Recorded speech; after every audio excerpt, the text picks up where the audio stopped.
geographic area is it automatically outlined? It's based on your office hours. They closed this location or are they still open? You know what? I am not. They know during COVID, they closed all the location. Did Yeah, yeah. I That was what was happening now. remember when it was. So they made the 405 and we were there. Watched them do it. Oh, If you were to do it through oh, wow. this place, we just click expire here. And then, What's your name? James. I guess you would. Nice. When did you join the office? Area, would probably go Let me ask you a question. What- Oh, nice. Why did you do before? Movie industry. Oh, Because if I look for expire, this is one of the potential strategies that I thought. Fire listing. No, you can't do oh, you it. use like a art installation to be moving. Yeah, I would. I would. Owners at the central. So if you're Because gonna. all the nerds, Oh, thank you so much. That's. I had I didn't want to order something that I already have. That was right here. That's it. The art for like few So I was months. like, film okay, so movie, how do I Yeah. do this bring it back. backwards? So, You know. I never knew like Pay this. for this. Yeah, yeah. So what you're doing is.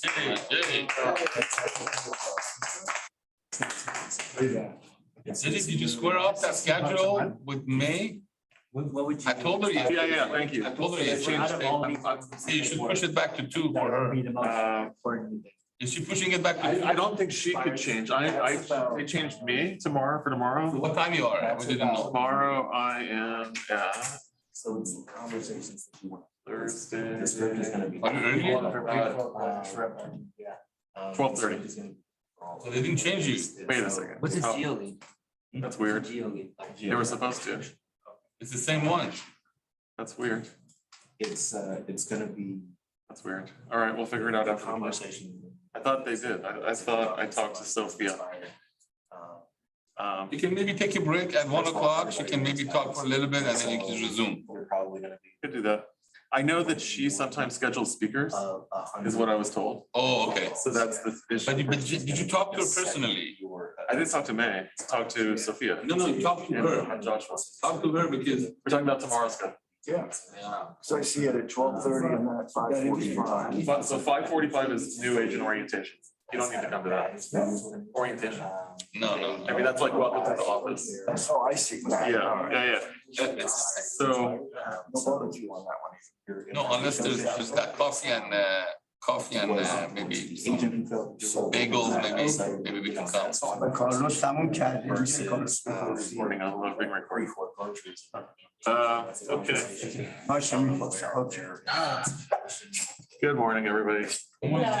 I'm assuming everyone made their calls already. اوکی باش اوکی در کار So اوکی I was trying to print a schedule for you guys. This is your like daily schedule. My printer jammed on the way because of course I wasn't using my paper, it was someone else. Anyway, I just wanted to talk to you real quick about how you guys organize and keep your schedule. So I'm very tech, like I use Google Calendar myself. Command also has something you can use. Ever since I started real estate, I've been using a daily planner. This one was made by Boss Time, specifically for real estate. So the reason I'm talking about this is because if you write notes on like little Post-it notes or little pieces of paper, those are just going to get lost. So what I recommend is having one place that you write everything that you do and who you talk to, keep track. It's good to get, so there's a book called Getting Things Done, and it's just how to stay organized. And he's like, use one thing, like pick one thing. I used to keep everything in my head before I read that book. And it's just impossible. I don't keep anything in my head anymore. It goes in my calendar. Basically, what's not in my calendar doesn't get done. In my calendar, it gets done. So in my personal calendar, every person that I talk to, let's say I have a listing and a call comes in.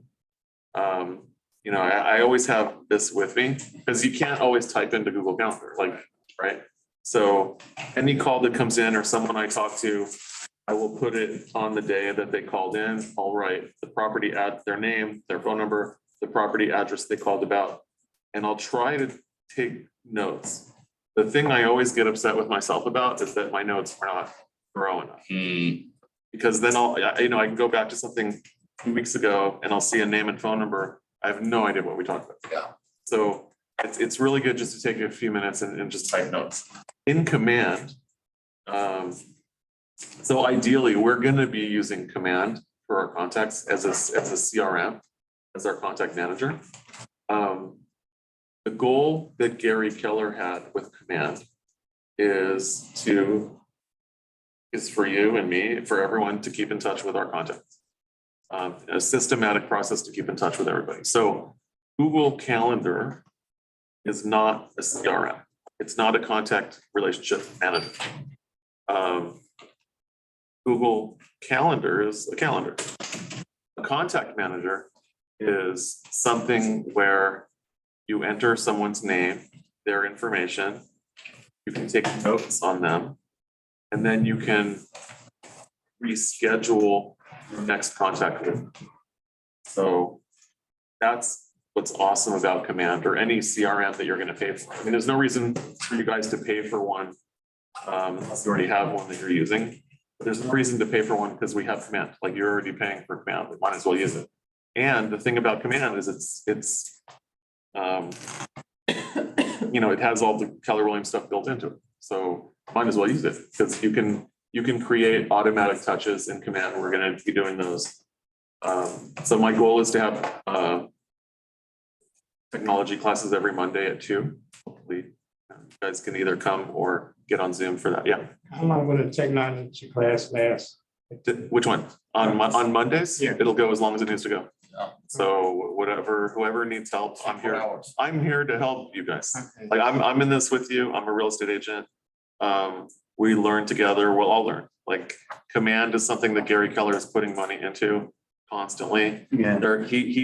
Gary Keller is a visionary. I mean, this guy, think about it. He's a real estate agent just like us. And he grew his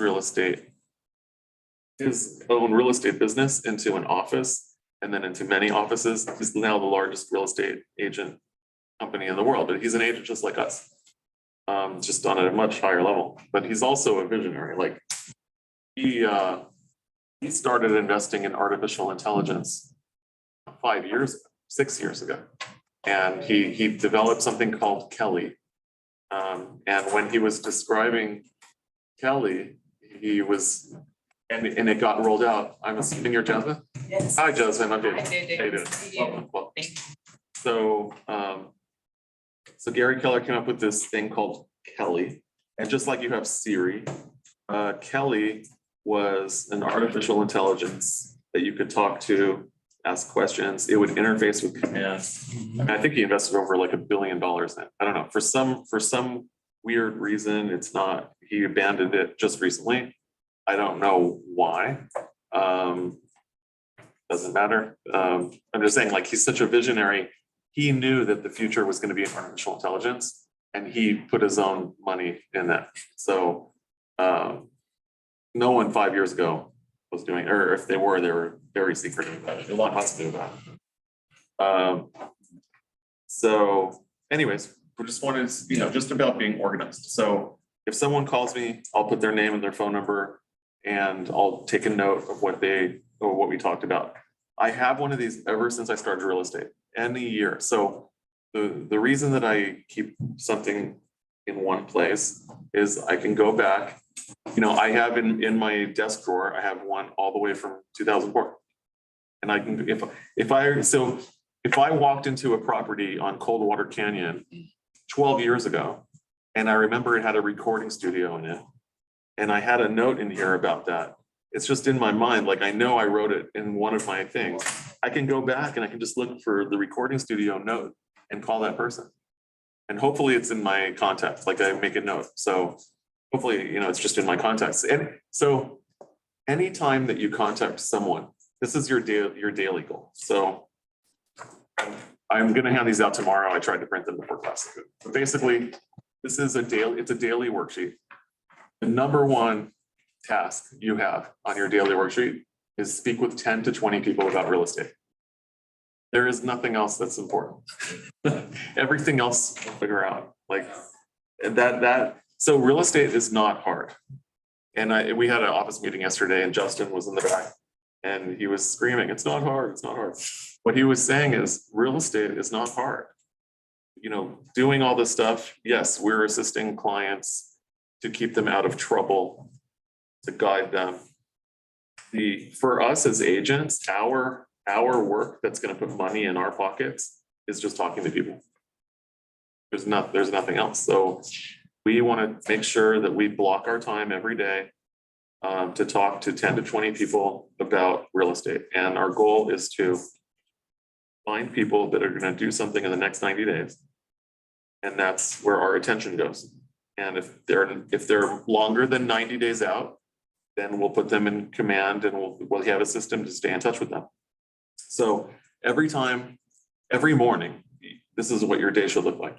The night before, whatever time you go to sleep, that's when your day starts.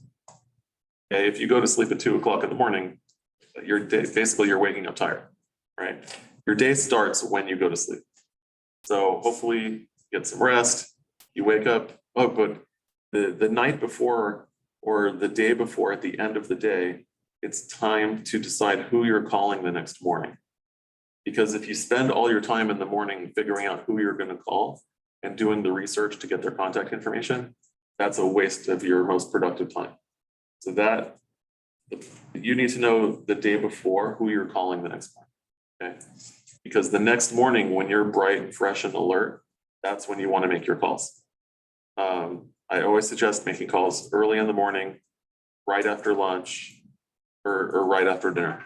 That's when people are going to be the most receptive to taking your call. And they have energy because either they just woke up or they just ate. They just got their coffee or they just ate. So basically you're After dinner, late after. Dinner is. dinner. I mean, it could be any time. It could be any time, but Yes, that's what I'm saying is don't call someone when they're hungry and haven't had dinner yet. Oh, So if you call someone at 4:30, they're probably starting to get a little hangry, right? Hungry and angry. So call them up to 7 o'clock, you say, 7, 8 o'clock. Yeah, that's fine. What's the worst they can do? Say, I'm sorry I bothered you. I got one. I'll call you in the morning. Yeah, I'll call you back in the morning. And then in the morning, I'm sorry I called you so late last night. 6 a.m. So your daily tasks, really, the only task that matters really is talking to people every day. I mean, every single coach in real estate is going to tell you the same thing. Make your contacts, make your contacts, make your contacts. Call. It's a broken record, but you know what? That's what makes you the money. It's the difference between making a deal or two a year versus being a top agent in the office. So it's if you're not making your contacts, you have no one to complain to. There's nothing to say. There's no one else to. No one. So I do have leads to give out. I will give you guys some leads. So that's the thing. It's like we have to figure out who we're going to contact. So the people that we're friends with want to do business. They want to help us. Your friends want to help you. Like if your friend is in some business, you want to help. You want to see your friends succeed. Your friends will do business with you just because they're your friends. You don't have to be an expert real estate person. They know that you'll do a good job for them. You'll get through it together. So there's something called your ready score. Are you ready? It's rest, exercise, diet, and inner work, whatever that is to you, meditation, praying, whatever that is. Rest, exercise, diet, inner work. So I mean, those are always all our goals. But I'll hand this out to you tomorrow.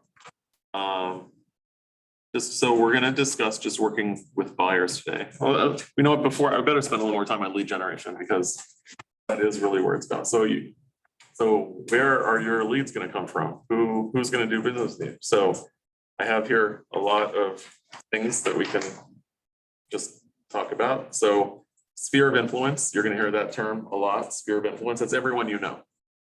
That's your sphere of influence. If you pick up your phone, go into contacts, everyone in there, that's your sphere of influence. Those are the people that are most likely to do business with you because they know who you are. Some of those people will even refer business to you.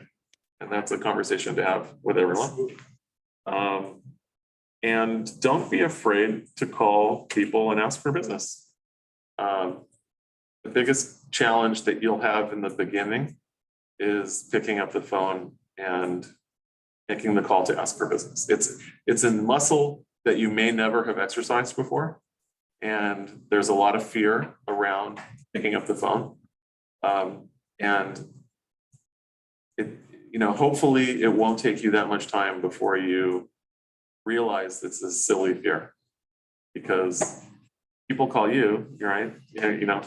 It's a silly fear, and people that are doing it, they can't even understand why people would be scared of it. But it is natural, and I'm calling out the elephant in the room, because you guys are going to look at your contacts and say, well, I don't really want to call that person. No, that person I haven't talked to, if I don't really want to call them. It's totally natural to feel that way when you're going through your database. But the more people that you call, the more money you're going to make. It's really that simple. And why a real estate agent, what's your vision of a real estate agent? When you think of real estate agent in your head, what do you picture? You picture someone who's out putting signs out, has a sign in front of a house, calling people, knocking on doors, meeting people. That's what a real estate agent is, right? So people expect us to do that. They're not going to be surprised that you're calling them, that you're in real estate. You're in real estate, of course you're going to call them. If you're not calling them, they're going to wonder why you're not calling them. Don't you care about them?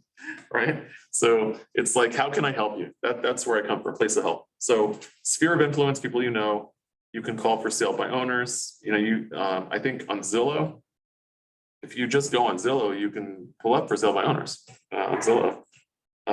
Expired listings. So these are people that tried to sell, they couldn't, right? Those are people that want to sell. So you can do that. People in your hobbies, you have a hobby, maybe there's a board or some kind of organization that you can join where you have similar interests. That's a good way to meet people.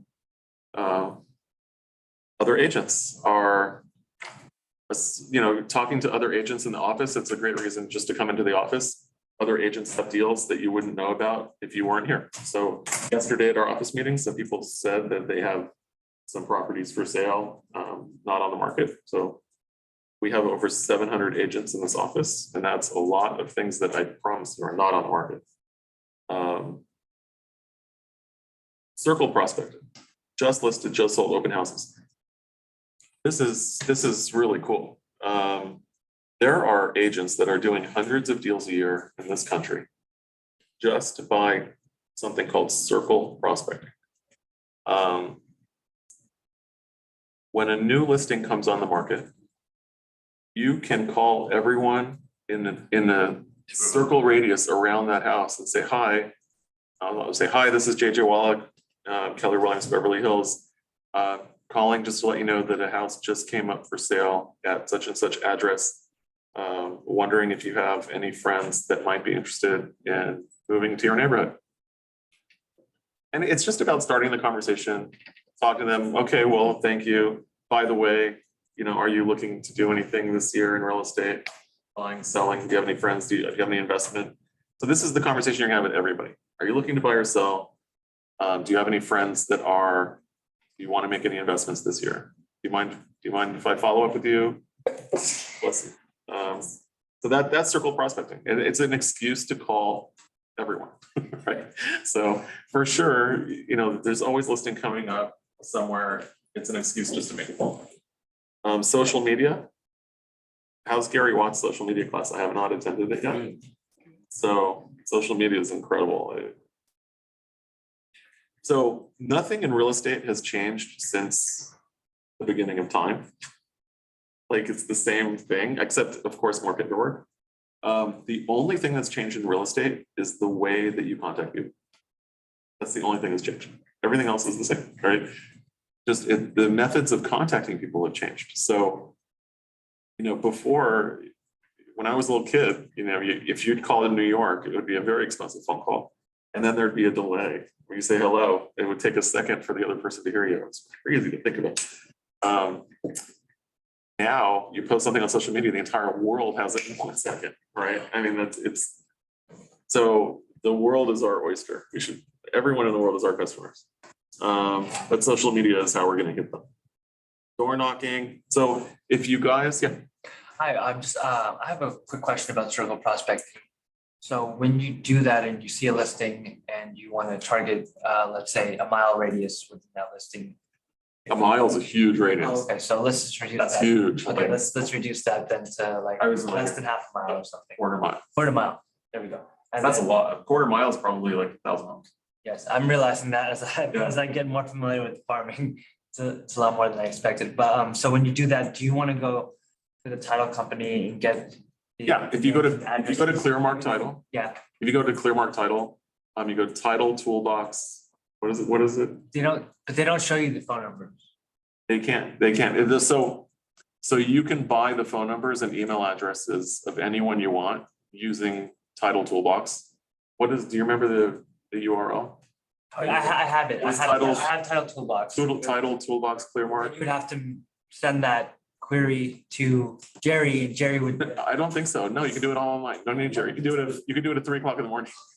Yeah. I think it's. Clearmark Title. Title Toolbox.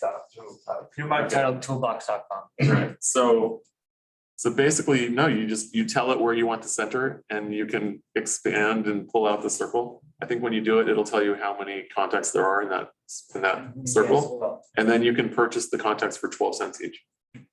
It's really not a lot of money considering what you're getting. You're getting the emails and phone numbers of every person in that circle. Plus the ROI. And they don't charge you if there's no results, you don't pay for that. You only pay for the results. So it's 12 cents each. You know what? It's a small investment to make. If one of those turns into a deal, obviously, that was well worth the money spent. Door knocking. There is no unsuccessful door knocker. From my perspective, every agent, there are only a few that actually consistently do this, but the ones who do it are uber successful. If you're out there knocking doors, you are in touch with the street, what's going on. And when you knock a door, it could be a homeowner there, they could say to you, they're gonna carry me out of here in a box. I'm never selling, like not until I die. And you can say, do you know when that'll be? You joke with them. But the person that says, don't come here again, never, if someone was so rude to you, it says like, don't come here again, don't knock on my door. You say, okay, I'm really sorry to bother you, no problem. You could walk a block down the street and all of a sudden that person's phone rings and it's their company telling them that they're relocating to Michigan, right? And all of a sudden that person that just told you never to bother them is now thinking about, oh my God, I'm gonna have to sell my house. So it's all about timing. You never know who's behind the door. Housekeepers, if they're answering the door, they have their own network. The housekeepers all talk to each other. They know how much money each other makes, who's paying, what's going on, who's selling, what's going. So housekeepers are an amazing source for information. Gardeners are also an amazing resource. When you're door knocking, you're just in touch. So, say hi to the gardeners. Do you guys know people that are cleaning up and planting flowers? Like they're thinking about, those are people that might be getting ready to sell. So, definitely keep a gardener network. If you speak Spanish, that's the only way. Speak Spanish, yeah. That's the only language. Poquito es good part, yeah. Is there anything you would suggest in particular to bring with you while door knocking, maybe a key item to leave as a souvenir? Yeah, so anything that you can bring of value is good. Something that's really easy is just to print up. So today we're gonna go through and print like a CMA kind of thing, like property values. So I'll show you that, and that's something great you can print. Area activity. Area activity, yeah. What's for sale, what's recently sold. That's great to hand out. People love to know what's going on in their neighborhood. And it's an excuse for you to ask them for their contact information. would you like to be kept? And then you would take that and put it in command and a Yeah. campaign. Yeah, so with someone that wants to be kept, someone that wants to be kept up, I would put them in command. I'd put them on a drip campaign. And then I would also go into the MLS, which I'll show you, and create a saved search for them. And for the, just so they're updated all the time. So that's door knocking. Direct mail. So in Beverly Hills, you can't door knock.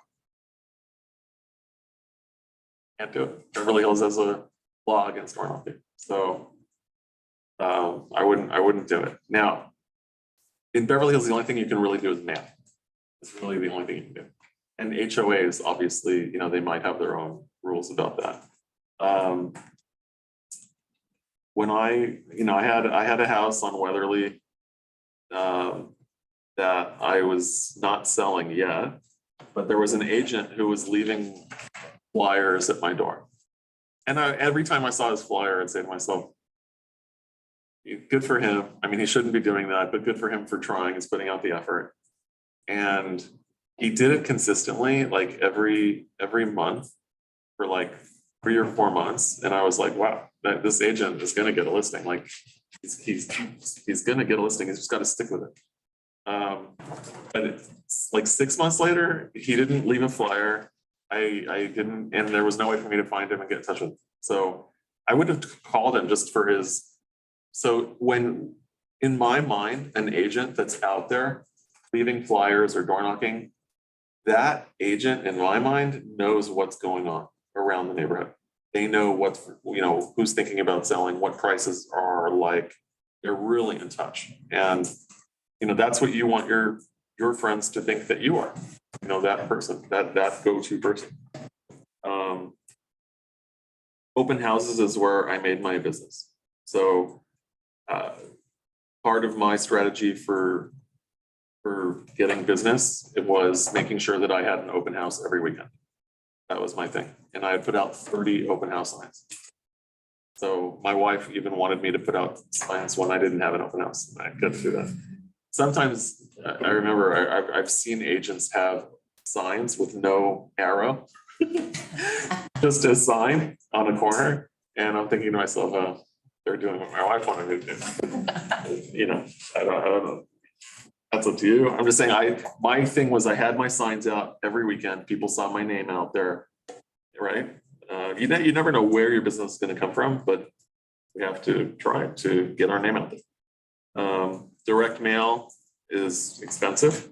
If you're going to mail, the least expensive way to do it. So if you're going to select a farm, if you're gonna select a farm, I would recommend. So this is what Gary Keller says. Start with 500 homes. Okay, he's saying start with a street and just meet everybody on the street. Start there. But if you're gonna select a farm generally is 500 homes that you're gonna knock on every month. You're gonna mail every time that you get a listing or sell a listing. You're gonna send them a postcard.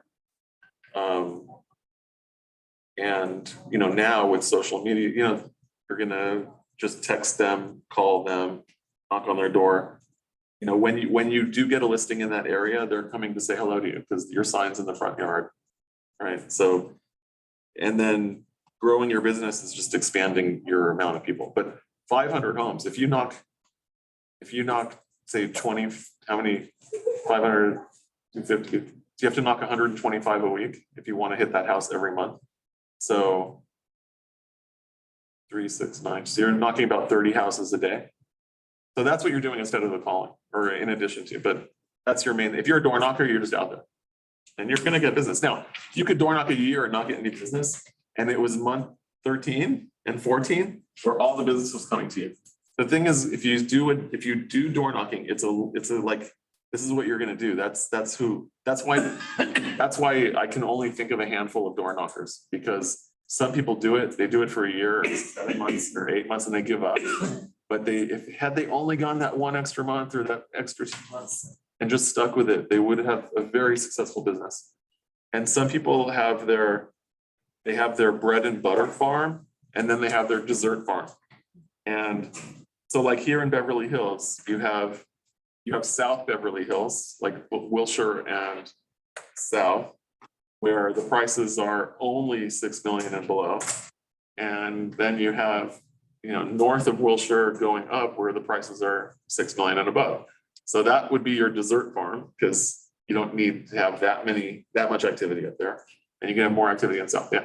I heard something interesting. I heard that a lot of people who do have like homes in the 10 million plus range have money managers and are often associated with lawyers who have real estate licenses who will do transactions for them in order to save fees. Because I heard that once you do pass the bar, you automatically get your real estate license.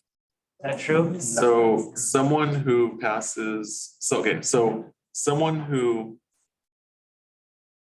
goes to law school and graduates from law school gets a Juris Doctorate degree. They get a JD. That degree enables them to sit for the bar exam, and it also enables them to sit for the broker exam. But they're not automatically brokers. So if an attorney is involved in a real estate transaction and they don't have a broker license, they're not entitled to a commission. Okay, nice. They have to be a broker. They have to take the broker exam to become a broker. They're not entitled to commission if they're not a broker. But do these people, if they do have their broker's license and they're paid through a retainer, do you think that would be a way people could save money on commission by using their lawyer/broker on retainer? So, I mean, I would recommend for someone not to use their attorney as their broker, because their attorney is not a broker. Their attorney is an attorney, right? I mean, their attorney is concentrating on the law and representing legal issues, not selling houses. If their attorney was selling houses, they'd be a real estate agent. So they're not in the game. Real estate attorneys are going to call you to see what normal procedures are. They just know the law, but that doesn't mean that they're an agent or a good agent, right? Real estate attorneys, you really don't see a lot. I mean, you correct me if I'm wrong. Real estate attorneys, you actually don't see a lot in terms of transactions up until you get to like $10 million. It's going to be higher than that. And they're usually involved because the clients are either need to formulate an LLC a specific type of way, or they need a specific type of anonymity. And it's usually because the other person that they're buying from or selling from also needs a specific type of LLC, or they're working on a transaction usually from the legal formatting of it, not the actual process of. I would agree with that. Let me open that scroll, let me decide. Any wealthy individual that is smart is probably having an attorney review everything that they sign, right? There are people that probably won't sign anything without an attorney reviewing it. But what they're reviewing is your purchase contract. Yes. Right? Yeah. So if that owner still needs an agent more often. So basically, if I'm listing a $20 million house and I have a listing agreement that's going to get signed, that listing agreement is going to go to the attorney. He's going to review it and say, okay, you can sign this, or he's going to cross something out. Anything that gets crossed out has to get broker approval. Okay. And then we have a listing. Offers are going to come in. I'm going to review the offer, give my opinion on everything. And then I'm sure that seller will send that offer to his attorney to review, to double check my work or whatever opinion. But yeah, business manager, attorney, that's what you're dealing with, maybe.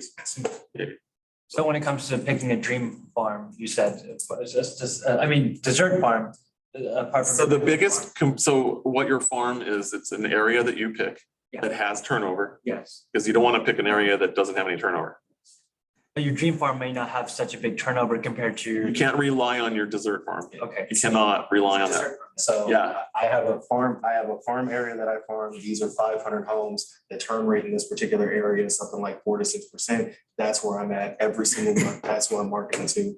But then also I'm marketing to Ladera Heights. Ladera Heights has an extremely low turnover rate. It's like 1.1, maybe even as high as 2% on some markets. And it's also flooded with a bunch of agents. But if every now and then, if only once a year, I get a home in Ladera Heights, that might be $3 million. So the number one complaint from agents that pick a farm area and farm it is I should have picked a more expensive farm. Mhm. So that's why I'm saying pick pick a farm that you're comfortable working in now, but also pick a farm at the same time that's the dessert farm that you could. So if you do get a listing and then you can send the dessert farm that you just got a listing. So maybe it's Absolutely. gonna- Absolutely, send them, everyone in your farm should get a copy Yeah. of just listed, just sold. Like my dessert farm, for example, is houses that are like $5 million to 12 million. It's it's like you said, like I can't door knock it. It has a low turnover rate. It has a long sale period because there's only so many people who can afford to buy those. But the second I get one phone call and one $7 million listing, I'm very happy now. Yeah. So, but I can't rely on that for month after month until I've farmed that area for like 20 years. There are people online. Does anyone have a question online? Sorry, I'm not. I don't want to disregard the people that are on. Yeah. So I'm gonna share a screen. Hey, I have a question. Yes. Hi, it's Ashley Adams. Going back to open houses, if you don't have any listings, obviously, you don't have any open houses, how do you recommend, sitting for people's open houses? Like, how do you approach that? So I would recommend coming into the office or actually, okay, so we're gonna go into the MLS right now. And I will show you how to find listings in our office. And then you'll be able to contact agents that are in our office and you can call them and say, hi, I'm in your office and I see you have a listing at such and such address. Can I hold it open this Sunday? And then the important part of that is, if you want to make sure that buyers that come in, if they want to write an offer on that property, that you're going to get paid on it. You don't want to deal with the name. Some agents think that if someone comes in, it's theirs. And if you're spending your time to go somewhere, you got to make sure that you'll be representing that buyer. So that there is a conversation that has to be had about that. Does that make sense? Okay. Yeah, I just make sure that there's a conversation just about what happens if a buyer comes in and wants to write an offer on your property. Are you going to let me represent that buyer? Because you want to make sure. There's some agents that you don't want to be in a situation where the agent says at the last second, oh, that's my buyer. That's not why you're spending your time there. See, you're spending your time holding their house open, so they look good to the seller that they're holding it open. Because they're not spending their time doing it. So. Did that answer your question? It does. Yeah, thank you. Okay. JJ, to take a step back, you were talking about turnover rate for farms or neighborhoods. Yes, I'm going to show you. Go about to. I'm going to show you right now how to. I'll show you how to do to see what the turnover rate is on selecting a farm.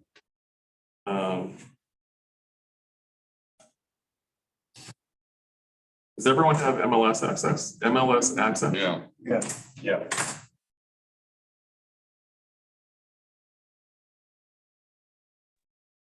Hi, JJ, can you share your screen, please, on Zoom? Yes. Yes.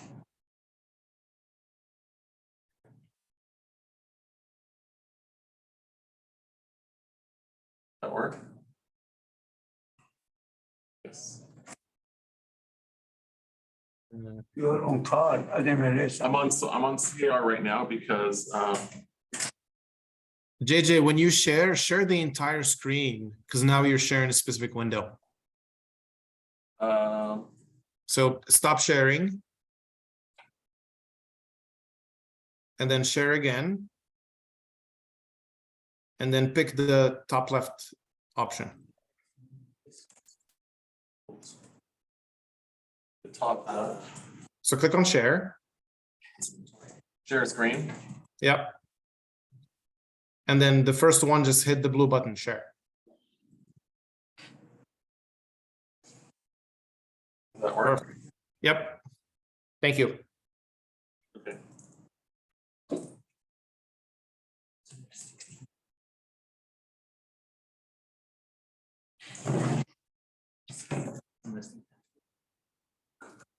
There are 200 notices back out this house. Oh, okay. So The office inventory is active under contract and it's all, so that's right. active only, right? Okay, cool, thank you.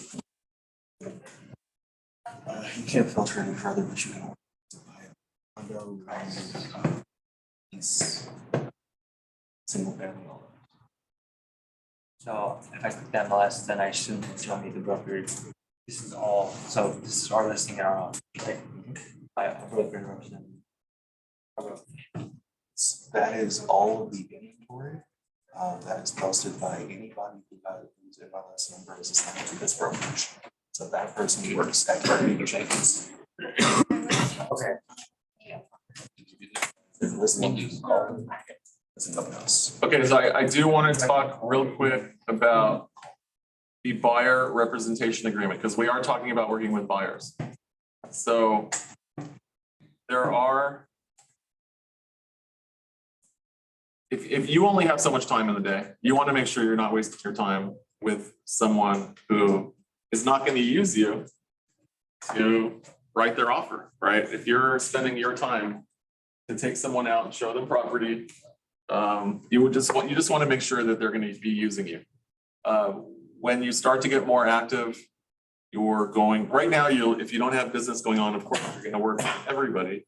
Once you start getting more active, you're going to have to be very selective about who you're working with and who you're spending your time on. So there's something called a buyer broker agreement.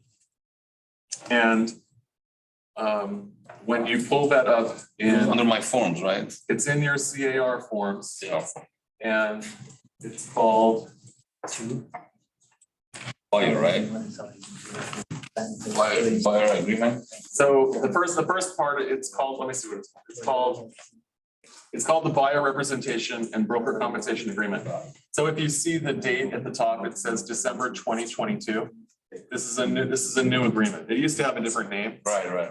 So now it's called the buyer representation and broker. If you just remember buyer representation, then you'll be able Oh, to. it's devinandhearing.com. So when you're working with buyer, they sign this, Yeah, so your sellers are signing a listing agreement. Right. yeah, but with the buyer, I always feel it's like different because you kind of like need to prove yourself first. So a Like, you're, like, buyer- sending them stuff right. and a lot of them tell me like, just if you find me like off market Beverly Wood in this price, and then they found it 4 off market in Beverly Wood in the price range that they were like asking for.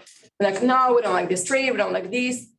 So, and I'm working with them for like 6 months. So I'm asking myself, like, I feel like this day they just want to shop around and whoever brings them the deal. So it's really hard to get the commitment. So what is your conversation with them? And So this form can be used Yeah. for different things. This form can be used as a blanket form. So we'll get there right now. So basically the first form that's attached to this is called the agency disclosure regarding real estate agency relationships. And this has to be signed before anybody signs anything in real estate, whether it's a listing or a buyer agreement or an offer. Agency has to be signed first. So agency, it just says there are people called agents. There are agents that represent sellers. There's agents that represent buyers, and there are agents that represent both buyer and seller. So that's all. It's really important. It's attached to it. You just put your name of the buyers in there, Keller Williams, Beverly Hills, you put your name, no problem on that one. Fair housing just means we're not discriminating against anyone. This form, possible representation of more than one buyer or seller, just talks about scenarios. Obviously, our office represents more than one seller. We represent more than one buyer. There are situations where we have dual agency, where our office will represent a buyer and a seller on the same property, the same agent. This just talks about the scenarios, so we can't be sued in the future. Hey, you didn't tell me about that. Yes, we did. It's right here in this form. Wire fraud, just, anytime that there are wire instructions sent to someone, make sure that they call the person who the wire is supposed to go to before they send the wire, verify the account number and the routing number. And here we go. Buyer representation and broker compensation agreement. You put your buyer's names at the top. Keller Williams is the broker, beginning today. And you can make it for as long, you can make it for 1 day, you can make it for 10 days, you can make it for, I put in here 180 days. How long is the commitment from them? You can do a short one, you can say just for the next 7 days. Or the next 10, if you're happy, we can extend it. Okay, why would I do that only such a small time? Because here's why. At the end, there's another form here called Notice of Broker Involved Properties. This is the form that I'm going to give to my buyers at the end of our relationship. Hopefully we don't have an end of relationship, but this is the form I'm going to use to tell them about the properties that they are now aware of because of me. Okay. So it just says this notice of broker involved properties being provided to you as required by the written buyer representation agreement between you and Keller Williams Beverly Hills. So which are the properties? They'll go, you'll put the addresses in this box. If there's a lot of properties that you sent them during that period, you will check the box below and says, if checked, see attached list. And that's it. If they get into a deal on any of those properties, then they're gonna have to use you as their agent or pay you a commission. Can you role play for a second and Yeah. I will be the buyer? Yeah. Look, thank you so much for offering this, but I don't want to commit. I'm just looking Wait, and, I'm sorry. For offering. okay, so I'm working with a lot of buyer for the last like 9 months. Wait, no, but you're a buyer. I want to coming be the me, buyer, yeah. And I am the agent. Okay. Thank you so much for the opportunity, but I don't want to commit at this point because I have also my brother-in-law is a real estate agent and I'm just looking for off market. So if you find me a deal, you can represent me, but otherwise I don't want this commitment at this point. So, okay, I mean, I'm really excited to work with you. What's your time frame on buying?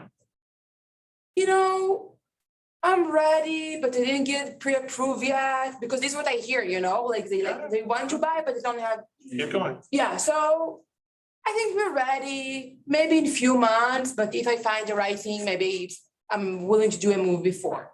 Okay. Is there something I could show you today that you would write a check for today?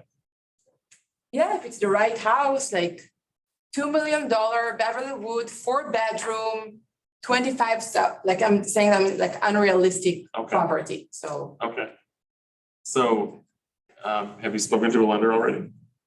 Yeah, I spoke, he didn't send me the letter yet, but he told me I can buy up to like 2.5, but he didn't send me the letter yet. I have some more paperwork I need to do. Okay. So let me ask you a question. If you were to find a property on your own today, who would you call to represent you to write that offer? It depends who brings the deal, it just depends who brings the deal. Okay. So if I were to bring you a deal, would you let me represent you? Yes, but I don't want to sign any paperwork at this point because. Okay, if I bring you a deal that other people don't know about, would you be willing to sign something? Yes, sure. Okay, so that's when I would use this. That's it. Okay, and if they don't get pre-approved yet, you still start to look for them because I have two buyers and they kind of give me like. So I just want you to know, like, of course I want your business and I want to work with you. The people that do sign this form with me are my first phone calls. So if I am aware of a great property, obviously someone who's committed to using me is going to be my first call on the property. I love you, I want to do business with you, but you're not going to be my first call. Just letting you know. And other agents may feel the same way. Their loyalty is going to be people that are committed to using them.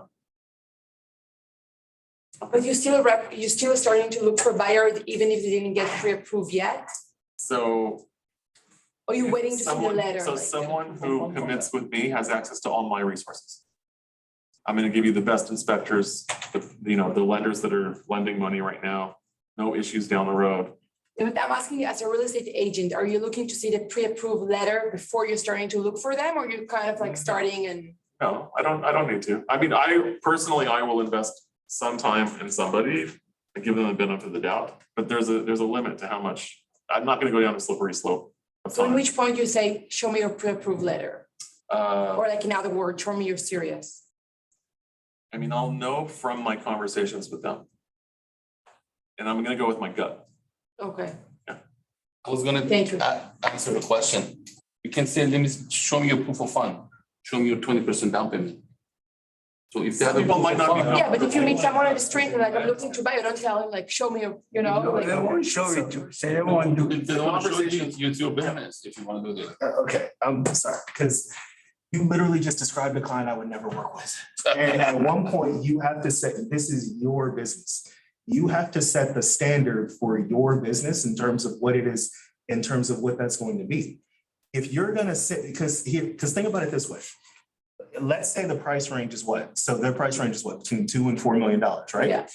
$2 and $4 million houses, with the exception of open houses, usually aren't on Supra. You're gonna have to call the other agent. You're gonna have to arrange to meet that agent at that house. And the first thing that agent is gonna say, send me their proof of funds. I completely agree with what JJ's saying, like, because to a certain extent, yeah, I'll give you, like, I believe last week you said, like, I'll give you a day. I'll give you one day of getting in my car and taking you around. and taking you around to what it is. One day, But after that, and honestly, he's being nice, because I'll only give you that one day at a certain dollar amount. Like, below that, you're the quarterback of the transaction. You have to control it, and that includes controlling your client. Yeah. The reason why I need your proof of funds and your pre-approval letter isn't because I want to make sure you're serious. It's because I'm serious. Yeah. I'm going to take you somewhere, and my goal is to, I don't want to do 6 tours. My goal is to find you the right thing the first time. And if I find you the right thing the first time, I need to write right away. So if I still got to get on the phone and call your lender and get that thing generated and pre-approved, I don't even know how much you're really shopping for. Yeah. You're literally firing away in the dark. You described a client who's not ready to buy. Why are you working it? Most of them are like that, to be honest. You allow someone to get their bargain. They're like that because you allow them to be like Yes. that. But no, they call you, they say, find me a housing Beverly for $5 million in flat area. Okay. All right, so basically talking about this farm, Yes, we're just talking about this farm. So here on paragraph, look, you guys, we're all in business to make money, and we all have the same amount of time during the day, and we have to decide how we're spending our time, right? So if in this kind of market, in any kind of market, I mean, whenever there's a deal, there's gonna be people jumping fast on that property. So a buyer has to be ready with proof of funds. Proof of funds means a bank statement with their name and a current date and a balance showing an amount that'll cover their down payment or their entire purchase if they're cash. And then they'll need a pre-approval, which could take a few days. Yes. If they're using a lender like Chase or Bank of America or Wells Fargo, Union Bank, Citibank, all those direct lenders take a few days. Yes. And because any mortgage lender in that bank can't just spit out a pre-approval. No. They have to enter their name, there's a process in order for that pre-approval to come out. So usually they approve the buyer for the loan, and then it's just depending upon the appraisal of the property. That's usually what happens, yeah. I just need some clarification on something.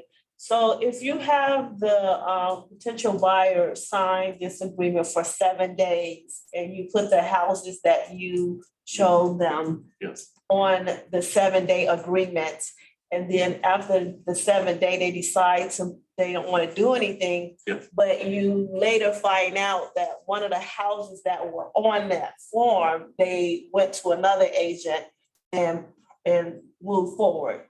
So you have a legal document that basically says that they are liable to pay you a commission. Okay, that's what I'm. Now, enforcing that is different. Then you're gonna have to enforce the document, enforce it. So that's a different story. Okay. I think people have people know that they signed it, they have a moral obligation. People generally act morally. Right? They feel they know they owe you that money. Okay. Or that, yeah. Thank you. Yeah, this document, you're talking about that you have a moral obligation. If they decide not to pay you, is it worth it? And it's up to you. Then you have to look at how much money are we talking about? And then how much is it gonna cost to retain an attorney? This office will back you if it's legitimate, but it's gonna cost this office money also. So the office also has to make a financial decision. Is it worth it? But if it's something like $20,000 or $30,000, then. So then how much, I don't know how much a retainer is, Yeah. like to Then you just to don't- hire an attorney might be 12,000. Yeah, so it might not be worth it then. And you might not win. Yeah. Right? So. Yeah. So at some point, at what at what money statement would you, use to, how far, 100,000? Again, it depends on the situation with how, at this point, you're gonna have to prove your case. Because you're the prosecuting person, so you're gonna have to prove that it was because of you that they knew about the property. We had a written agreement. I have email or texts with the buyer. There's something also called procuring cause. So it's another litmus test about commissions. So, I don't want to get into that right now, but I think generally people, if they're gonna sign this, they know that they're committed to you for those properties. So what dollar amount would you personally use before you move forward? If I'm legitimately pissed off, like I brought them that property, they used another agent to do it. I was 100% entitled to that money and I could prove it. I would probably want $100,000 commission. So it'd be a $4 million property. Okay. Because from that 100,000, I'm taking risk. Now I have to invest in an attorney now, right? It's gonna cost me probably 15,000 to get that 100, maybe. I have to be willing to risk losing that 15. Right? So I know, but everyone's gonna have a different. Yeah. JJ, Yeah, I just want to get through this contract real quick. Yeah. No, please. on this contract, you mentioned the addresses of the. Okay, so property to be acquired. So this is where you need to be specific. You can, I wrote here, choose the appropriate situation. So location can be, it can be a neighborhood, right? You can put in a city, you can put in a county in Los Angeles, you can put a price range. I would say don't be too specific because it might, you might meet a buyer that says to you, I'm only interested in spending 300 to 500,000. And then all of a sudden they're looked at everything in you have this sign, they looked at everything in 3 to 5, they realize they need to spend 6 or 7. And then everything you're showing them 6 or 7 doesn't even apply to this contract anymore. So you just don't be too narrow. Now, we were talking about showing one specific property, right? So this here, the following specified property only, and then you would put an address here. I have had people come to my office with someone I was training. And they said, this person will never sign this document. I have this pocket listing. I don't want to give them the address. I'm like, bring them to my office. I print this, it has the address on it. I have a piece of paper taped over the address. They come and they sit, and I'm like, look, we just want to make sure you're gonna use us. This is a property you don't know about right now. And we just want to make sure that you're gonna use this to write your offer, that's all. But you can't, we're not gonna tell you the property unless you sign this. They will sign. Yeah. They will sign. And then after they sign, we tear it off and I see what happens. Oh, I don't like this trick anyway. Huh? And then they say, I don't like this trick Okay, fine. anyway. Okay, Yeah. but you know what? It shows that Yeah, you're not a it's serious. pushover, Yeah. right? Yeah. Friar, you're not a friar, Yeah. right? Okay. So notice buyer agrees to pay broker 2.5%. Okay. No one should be afraid to sign this because this is obligating the buyer to pay 2.5%, right? The buyer's like, what are you talking about? There is a paragraph here and it says,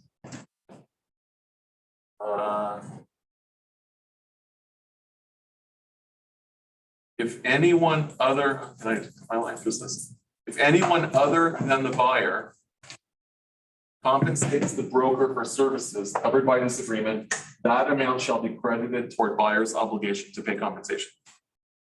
Okay. If anyone other than the buyer means the seller, if the seller compensates the broker for the services covered by this agreement, that amount shall be credited toward the buyer's obligation. So if a listing is advertising 2.5%, Yeah. and the buyer's on the hook for 2.5%, this paragraph right here says that if we get the 2.5% from the MLS, the buyer's off the hook. Unless the buyer is paying 3%, so they owe half a percent, right? It talks about that. So it says additional broker right to compensation. The broker shall be entitled to the compensation provided for in 4A, which is Right. 4A. 4A is the 2.5%. Okay. Broker shall be entitled to the compensation provided for in paragraph 4A. If they're after the law.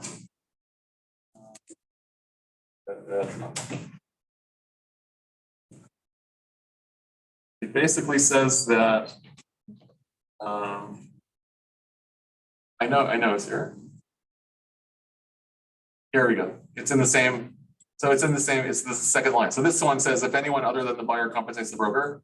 In this line, it says if third-party payments received exceed the buyer's obligation. So that's a 3%, right? It exceeds the 2.5. In the MLS, they're giving 3%. So if the payment received exceeds the buyer's obligation, the excess amount shall be paid to the broker. Okay? Any questions on that? Does that understand? Yeah. They're on the hook for 2.5, but the MLS is advertising that they're paying 3%. That extra 0.5% goes to the broker. Now, if you check this box, it's credited to the buyer. But don't check that box. That's crazy. Don't check that box. Check the And box. then if you do other, you can, you mean the broker as in the actual broker, or do you mean the agent, the sales agent? So the broker is the one on the hook for the commissions. Yeah. So the sales agent doesn't get the 5%. Brokers, you have to be a broker to get a commission. So yeah, that's why if you have a salesperson's license, Yeah. it has to be hung at a broker. Got it. Because Got it. only a broker can get a commission. Got That's what we were talking about before Got about it. attorneys. Yes. That's why it's written as broker and all the. It's always gonna be written as broker. Got it. Because the broker collects the commission and they have a split with their. Got it. Yes. Okay. Great question. So to clarify that situation, that whole section there is relevant if we agree on 2.5 and it's advertised online to 2.5, then everything's good. So situation, if they're advertising 2%, if there's an MLS property advertising, then the seller technically could be on the hook for 0.5%, Oh, that's right. right? Because then they'll have to pay you 0.5%. But you're not gonna do that to them. Right. You're not gonna, and realistically, you're not gonna, You mean the buyer? the buyer would be on the hook for you for 0.5% in this. Gotcha, but yeah. But you're not gonna. Okay, and then, so we went over that form, that's the buyer representation form. And then the other form that would join that is the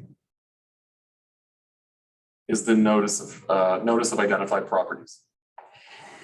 I talked the other day about presenting your offer in person. Remember that? So you can present there's a letter in zip forms here. So in your zip form libraries, you have the California Association of Realtors, which is your default place where all these forms are. You can change that to CAR sample letters. Mm-hmm. This is one of the CAR sample letters. And it's called request to participate in presentation of offer.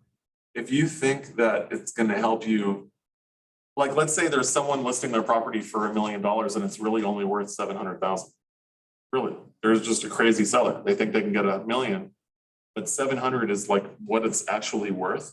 Sound like my life story. The listing agent is not gonna sell your offer to the seller, because if they were a good salesperson, they would have listed it for 700,000. Right? A good listing agent is not gonna overprice the property so drastically. So they're probably part of the problem, like that it's listed for $1 million.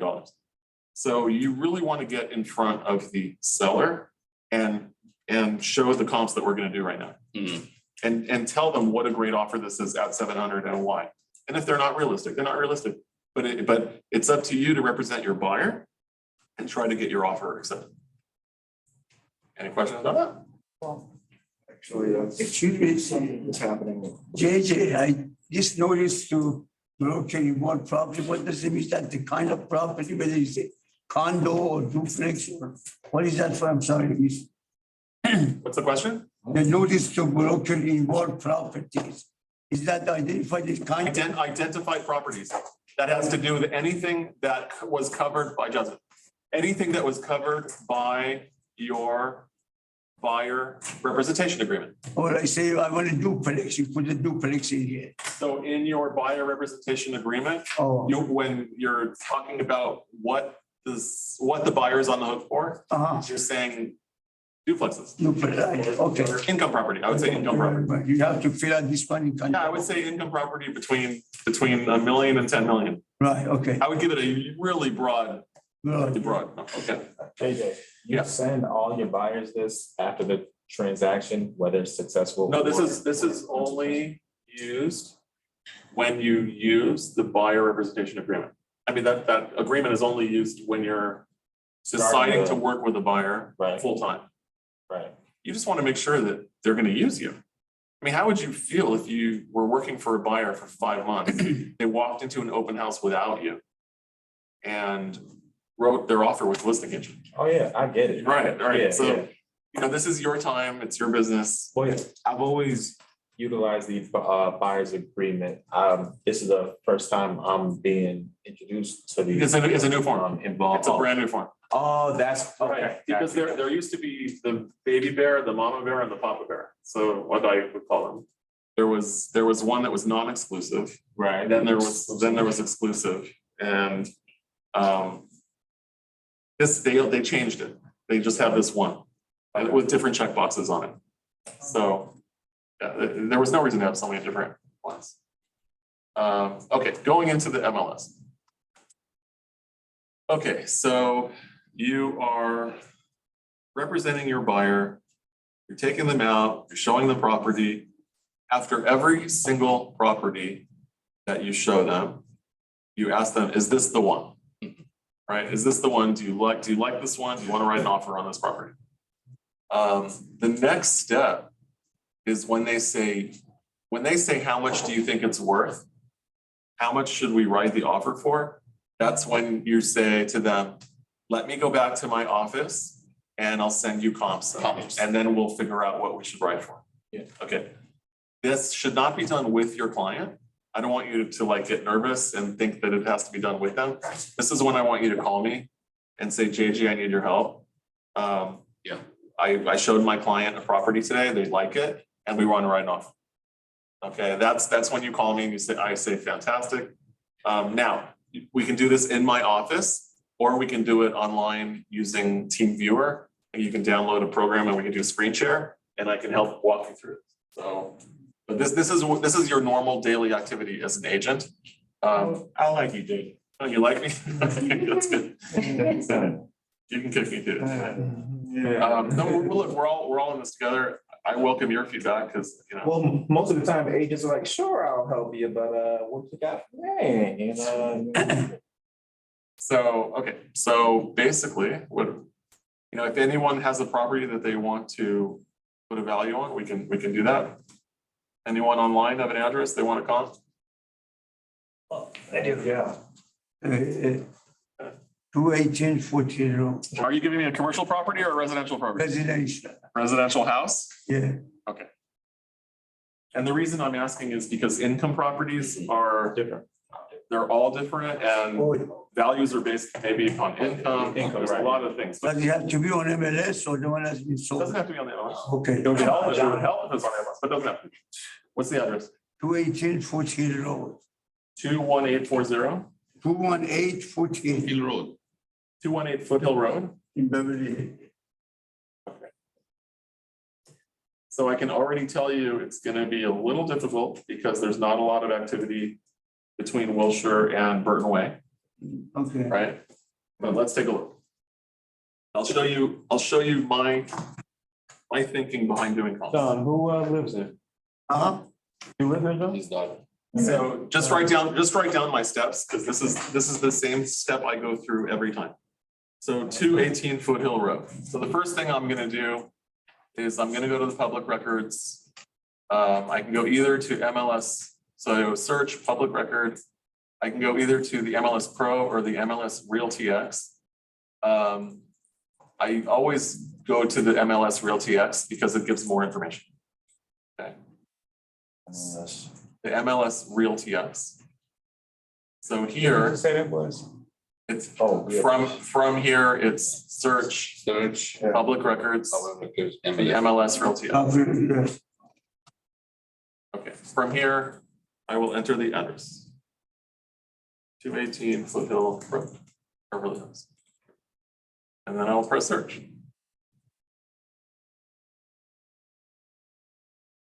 Okay, so what I'm gonna write down right now is the parcel number. So here is the APN. The APN is the assessor's parcel number. I need this number in order to continue my searching on the MLS. So the MLS, has its own little hiccups and glitches Every single day. right? So that's why I'm writing down that APN. Now, another thing that I want to see here is a seller's motivation. Is this someone who, what's their story? I want to know everything I can because I'm there to give information to my buyer that they don't have right now. Okay. So this is a 5-bed, 6-bath. This is stuff that I'm writing down, or I can print this. I usually print it, but it's a 5-bed, 6-bath. It says here that it's sold for 5.1 in 2022. So I know that the property just sold in November of 2022. Now, sometimes, I'm also writing down it's 5,404 square feet. And the lot is 7650. The reason I'm taking notes about that is because comps means comparable. I need to find comparable property. Knowing that this property just recently sold 6 months ago, I have to question why it's being resold. What's the story? Because a sale price is usually the market value. A recent sale price is the market value. Like this would be a comp for another property that I'm looking at, right? So if this person thinks that they're going to flip it for 6 million now, it's possible. What my conversation, or I'm looking, in the MLS to find out, what did they add to the property since they bought it? See what more. So just sharing you my thought, where my thoughts going. I always scroll down to see the sale history and the mortgage. So they bought it for 5.5, they bought it for 5.1 and they borrowed 3.57. Okay, so I'm looking at this mortgage date. That mortgage date should match the recording date. So that was 11/23. And the recording date here on the transfer was 11/23. So the mortgage date matches the grantee. Okay, everyone with me so far? Any questions? You didn't do the comparable, right? I haven't done the comparables yet. Right now, I'm just getting information on the subject. Oh, okay. So that's the subject. 218 Foothill Road. Yeah. I got the APN number, beds and baths, square footage. Okay, I'm good to go. All right, now I'm gonna exit that. Okay, back to the MLS homepage. Now I'm gonna press search CMA. Okay, you guys, if you haven't done this, just take a note of it. Yeah. Why does it knowing how much they borrowed, like 3.7? I want to know. So there's all different things that could happen when I look at what they are borrowed. There might not be a loan associated with that recording date, which means they're all cash. That means that they could sell it for whatever they want, right? They could take $1 million loss. Maybe they have a better investment. They need their money right away to go to this new investment. They don't care to lose $1 million because they're going to make 2 million, right? So it's important to me just for my own knowledge to see what the situation is with the seller. Do they have to sell? Sometimes people in cash situation don't have to sell. So in that situation where they borrowed 3.75. So that's standard, like, Standard. okay, standard. So, but there's a reason that they're interested in selling. I don't know what it is. But there's room, there's equity in that property. They have equity to play with. So I know that they have to sell for at least $3,750 to pay the loan. Right, that's important information for me. So Maybe they information- bought it for that price, but they spent maybe $200,000 remodeling. Okay. So you would ask the seller that, what have you done, but Yeah, exactly. What have you done since you bought it? Yeah. then you would say, okay. The main information you wanted to get off that page was the mortgage. I wanna history and the get, basics of the. I wanna see who the owner is. I wanna see the APN, the assessor's parcel number. Parcel, I yeah. wanna see how many bedrooms and bathrooms. Yeah. And the square footage of the house and the lot. Because I need to use that information to find comparable properties. Okay, so now search CMA. So CMA is comparable market analysis, comparative market analysis. Search CMA. It's going to take me to the CMA page. Okay, from the CMA page, on this bottom, I'm going to click this green button that says create new CMA. Create new CMA. Create new CMA.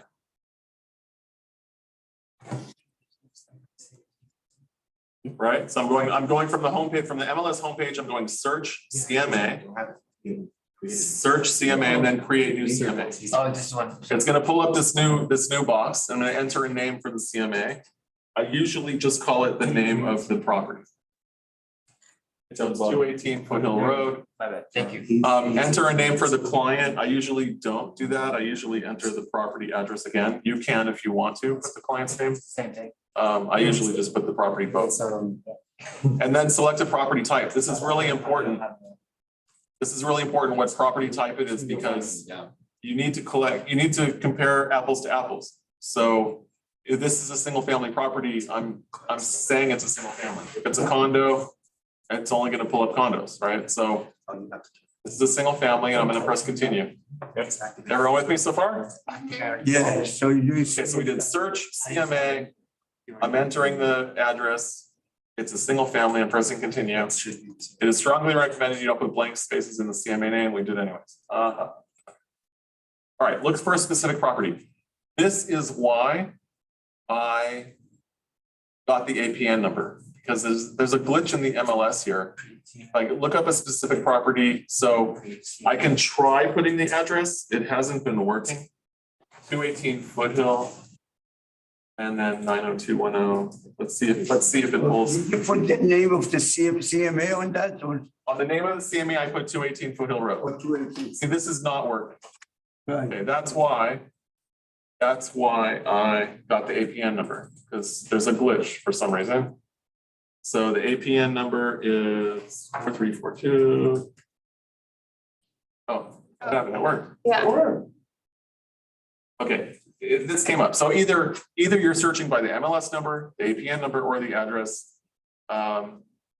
This worked. You saw there was a long delay, but it did come up. Now I have two options here. I can select the recent MLS, which I'm gonna do. Sometimes there's not a recent MLS and you'll get only one of these. The one that has no MLS number is pulling information from public records. Okay. The most recent MLS is going to be more accurate probably than the public records. The public records might say that there's a 2-bedroom, 1-bath house on this lot. Because whatever, public records are sometimes wrong. But I know that if this was just in the MLS, that's probably the most accurate. So I'm selecting that one. This is the subject property, continue. So confirm, you're choosing the one that has a MLS number. I'm choosing the most recent MLS. Most recent. If it's not recent, I'm going to go with public records. Okay. Can you give me the APN so I put it in there so I catch it? What's the The APN was 4342 027. 427 No, 4342 027 027. 011. Now we're going to find comparables. Now this is a search screen that should look familiar to you. If you've gone into the MLS to search for property, you should be somewhat familiar with this search screen. If not, you're going to get familiar with it. Now, what is a comp? A comp is sold. If it hasn't sold, it's not a comp. A comp is what's recently sold. Anyone can ask anything they want. Like if someone in that neighborhood puts their property on the market for 8 million and it's not worth it, that's not a comp. Like a comp is something that is recently sold. So I'm gonna click here, the sold box. I want results that have sold. There's a D here for date. If I click that box, it's gonna take me here to a pop-up window. How far do I want to go back? So generally, I don't want to go back more than 6 months. Because appraisers can only go back 6 months. So why would I go back more than an appraiser can? Sometimes there haven't been any sales and we need to do that. We need to go back a year, maybe sometimes even longer. We're gonna have extra homework to do for the appraiser when it gets to that time. Because the appraiser needs to use more recent comps. But let's start with 6 months and see if we get any results. Okay, so basically I checked the sold, I clicked the D for date. I went 6 months back and pressed OK. Where'd you click the date? The D, that D. Oh, you clicked on the D? I clicked on the D. And then I went drop down box 6 months back. We're probably gonna have to change that. So now, that's the only criteria that I put was 6 months. The more criteria we put here, the less our results will be, right? As we put more criteria, it's gonna shrink our data. But we do need to find comparable properties. This is where I use the map search. The reason I use map search is because this is, I think, the most accurate way to do comps. This is my way. Of course, I think it's the best. It's my way. Okay, so I'm gonna click map search at the top. And now I have to select a center point. This was what was glitching for me in the MLS. So I'll try the address, maybe it'll work. 218 Foothill Road. 90210, let's see what happens. Press locate. See that little red spinning wheel? And nothing has happened. So search not found. This is why I wanted the APN number. So I'm going to click on the APN tab that I recorded earlier, 4342-027-011. Okay, there we go. So there's 218 Foothill Road. I'm going to zoom in a little bit. Now, that's the next thing I do after clicking map search and finding my subject property is I'm going to go up into the upper right-hand corner and change my map view to aerial.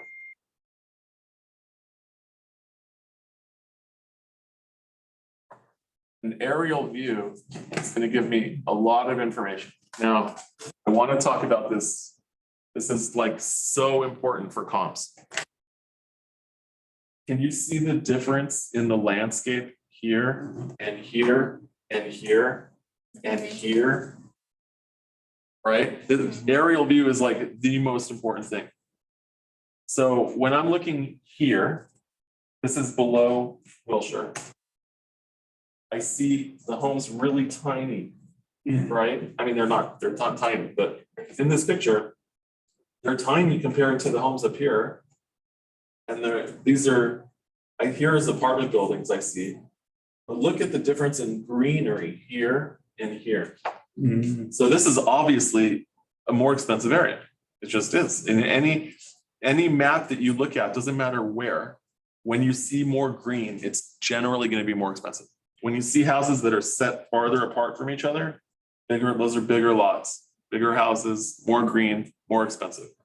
Up here, this is Truesdale Estates. More expensive, more green. Okay. Now, if I'm comping a property here, I'm gonna draw a line for my search around that area right there. That's how narrowly focused I am. I'm never gonna cross a major street. Like I'm not comparing north of Wilshire with south of Wilshire. This is even as different zip code. I can't do it. So this is 90212 or 90211. And this is 90210 once you cross Wilshire. So you can't even change zip code. Mm-hmm. Now this is all residential. I'm usually not even going to select the properties that are on Burton or on that street. I'm going to go a little off. because this is in the middle of residential. If my property's on the corner on a major intersection, I'm not gonna use anything down here. I'm gonna only want comps right along that edge. Okay, I'm really just, this is called CMA, comparative. I need to really compare apples to apples.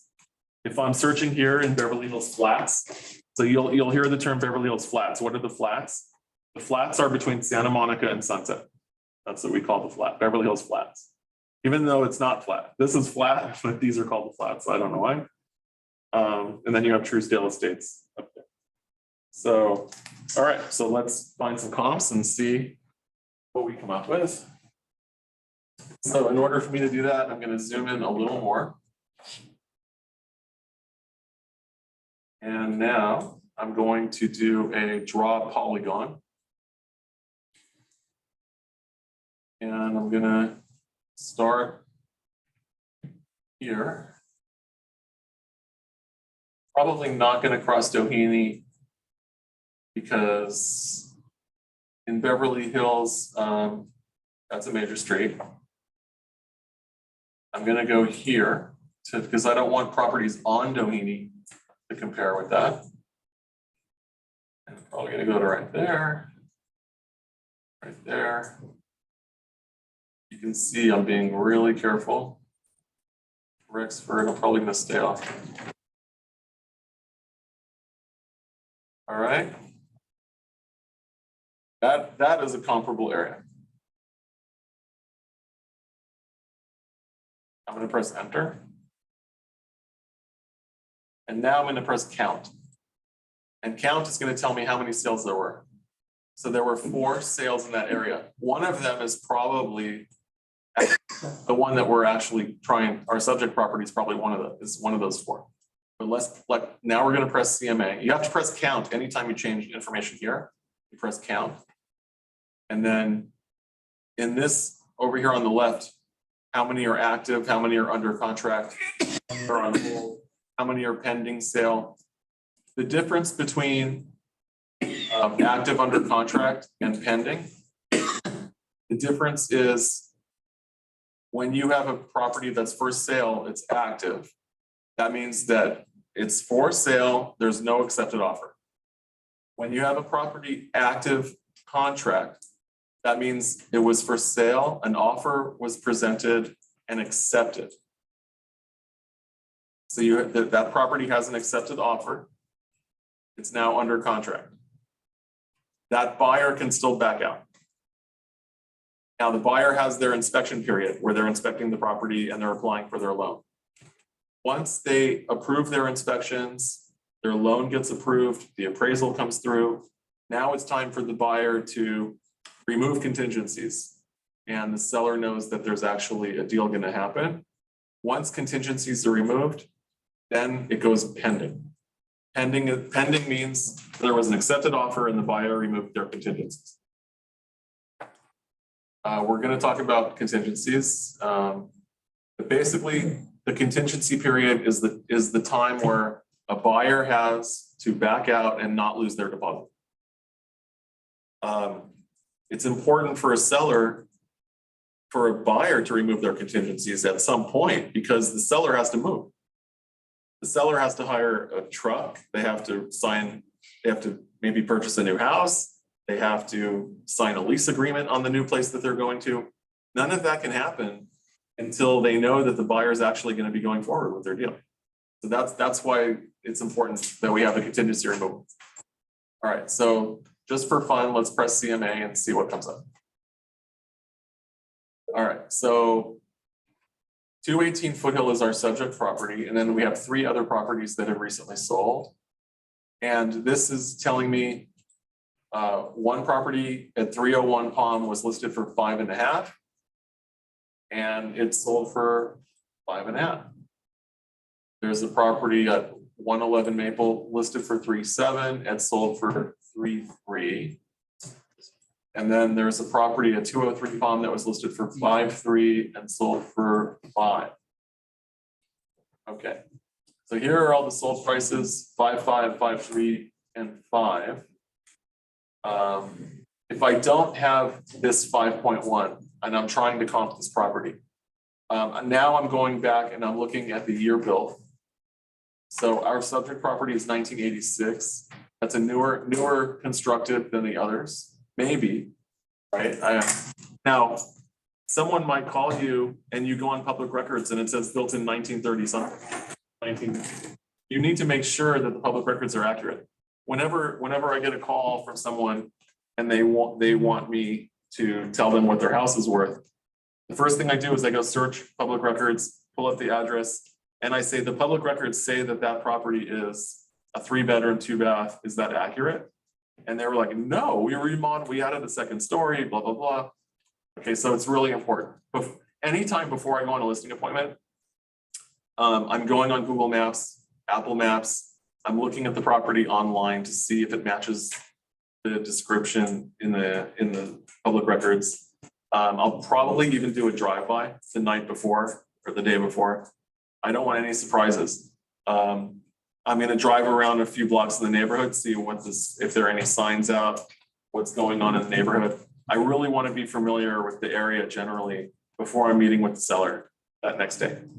There shouldn't be any surprises at that meeting. Yeah. Excuse me, sorry. Sometimes people they add things to their homes, and like you said, it's not on the APN. Yes. We see this, or they mention, no, my house is this and that. If it's not permitted, I mean, we can still sell it, but how do we now describe or list these things? So everything has a price. It could be the ugliest house, it could be a total tear down, it could be whatever it is. Everything is sellable at a certain price, right? There's always going to be a buyer at a certain price. So if I'm walking into a house, a lot of people took their back patios and enclosed them, and there was no permits or anything. That's very common. You'll see. Yeah, and you know. So in the MLS, when we advertise it, we're going to ask the seller, did you pull permits? There's also a website we can look on called CIMAS, CIMAS, and you can enter an address and find permits. So you can, yeah, I'll show you. CIMAS, it's CIMAS.lacity.org. If you just Google CIMAS, CIMAS, you'll get the link. I'll show you. But generally, in the description of the property, you're gonna say, gorgeous property with a sunroom. And then in parentheses next to the sunroom, you'll say something like, may not be permitted. And then in the MLS, you'll have these agent remarks section where you can write, there may not be permits for the sunroom. And buyer to do their own investigation. Their own investigation, okay. If there's any violation on the property, can it be sold or not? Everything is sellable unless it's not. I mean, it would. But it would be clear through escrow and all of that. So, there's a violation. Here, if you disclose that, there's a violation, maybe something unpermitted. And if you're a buyer buying a property with a violation, you close escrow, now you're assuming you're assuming that, right? When you buy the property, as long as title clears it. Because if there's something that's preventing title from closing, that's what can stop it. So do you think city put something on the title? Well, I know that after the Northridge earthquake, a lot of properties were red tag. Red tag. Red tag, which means you can't occupy them. So, but you can still transfer and sell the property. Got it. But the buyer can't rent it until the red tag is rented. Yes. Could I get in trouble, JJ? I disclose, they like it. This is what they want. Later on, they find out, oh, no, this isn't permitted. The only thing you can get in trouble for is misrepresentation. Right? So you never want to represent something that's not true. I remember an office manager saying, if you don't know for sure, leave it out. Right? It's very upsetting to me when I see listings in the MLS and they're not filled out at all. But it's actually a smart thing to do. If the agent really doesn't know, they shouldn't be making it up.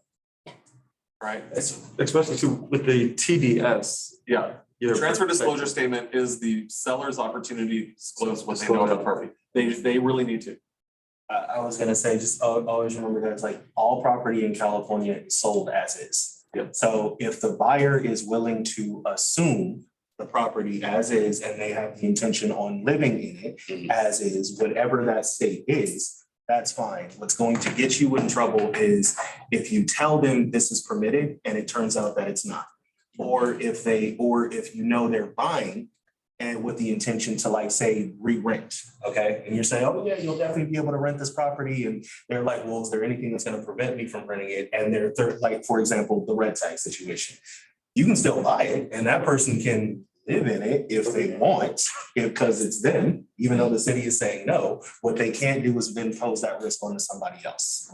Right, so the seller has an absolute duty to disclose everything they know about the property. Here's the danger.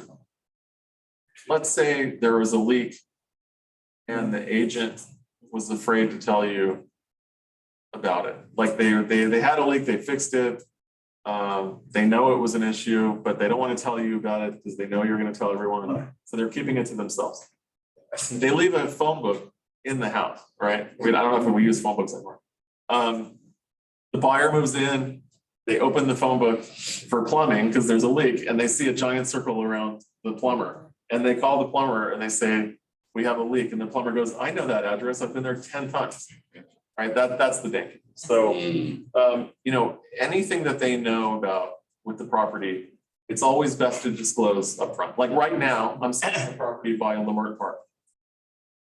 That property was built in 1911. And when the sellers bought it, they bought it with the fireplace being described as cosmetic only. Okay, so I know that fireplace has some issues. And there were buyers that came through that were very interested in the property. I said, oh, by the way, when the sellers bought the property, they bought this as cosmetic only fireplace. And I already set them up for knowing that the fireplace, you want to just get all that out up front. Because naturally a buyer writes an offer and then they're like, did I pay too much? Did I offer too much? And then anything they find out in the future, it's an excuse for them to say, maybe I did pay too much. So I just want them to know all the faults up front because they already know that they've already taken that into account when they write their offer.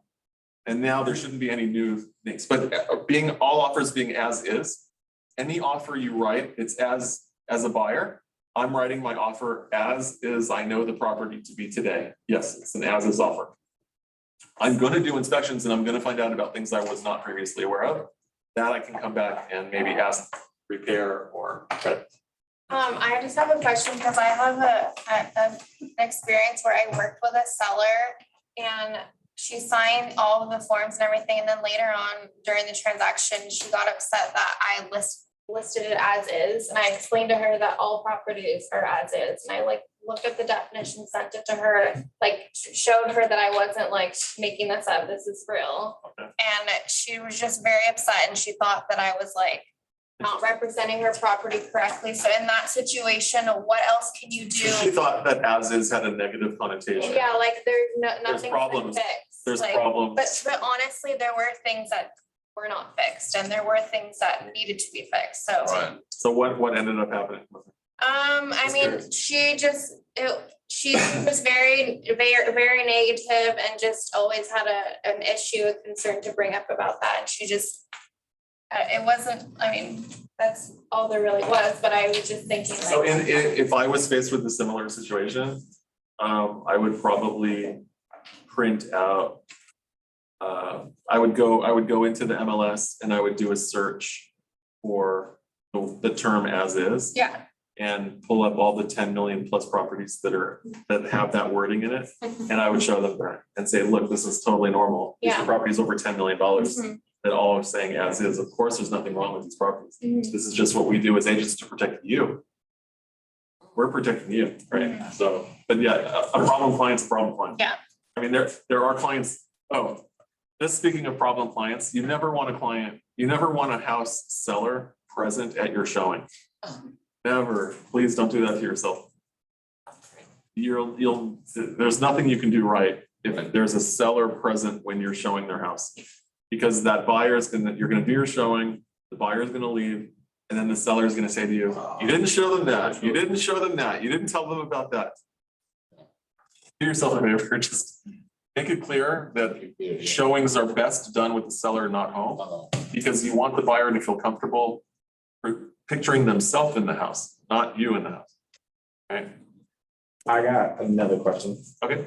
Because we were on the topic of permits. Oh, yeah.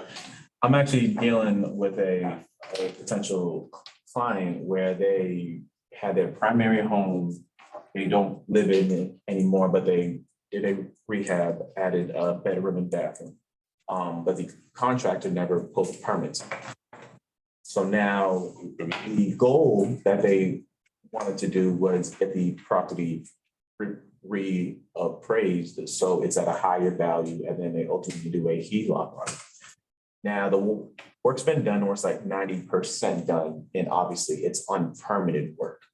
So in terms of, and this might be a question. So my real quick, my real quick is, there are companies out there that will help in that situation. They'll come in, and before they contact the city, they'll make sure everything's to code. Okay. Right, and then they'll contact the city and explain the situation. And the city's gonna, you know, they want to help. The city's not the enemy. They're just trying to protect the next buyer. Right, so the city will charge for the permits, and then they'll do their inspection. They'll make some corrections if they're needed, and they will issue. If everything's to code, they will issue. Okay. But there might be a fine involved, a small fine. It's not going to be huge. But they're going to make sure everything's to code first. We'll talk after. Yeah. Yeah, I was wondering if we could get like a step-by-step instructions on. Yeah. The CMA. Yeah, we're gonna do this all the time. We'll step-by-step instruction from CMA for sure. Okay, because I want to practice. So real quick, I just want to talk about the CMA because we're trying to comp this property. So I'm looking at, well, the sale prices are the most important, and I'm looking at the square footage now. And I want to make sure, so the property, our subject property was built in 1986. Here's the property that sold for 5.5, and it says built in 1934, and it's 1,000 square foot less. It sold for 5.5. So I'm just going to go over where it says photos, that number 42. I'm just going to click on that just to look at the photos. Okay, so that was definitely not built in 1932, right? Right, definitely, and it has an elevator. Like property has an elevator, I saw. And now it might need updating. Yeah. But that's a property that's 1,000 square feet less than my 1986 property, and that sold for 5.5. For sure, my property on Foothill is worth 5.1, for sure, right? Let me just pull up pictures real quick.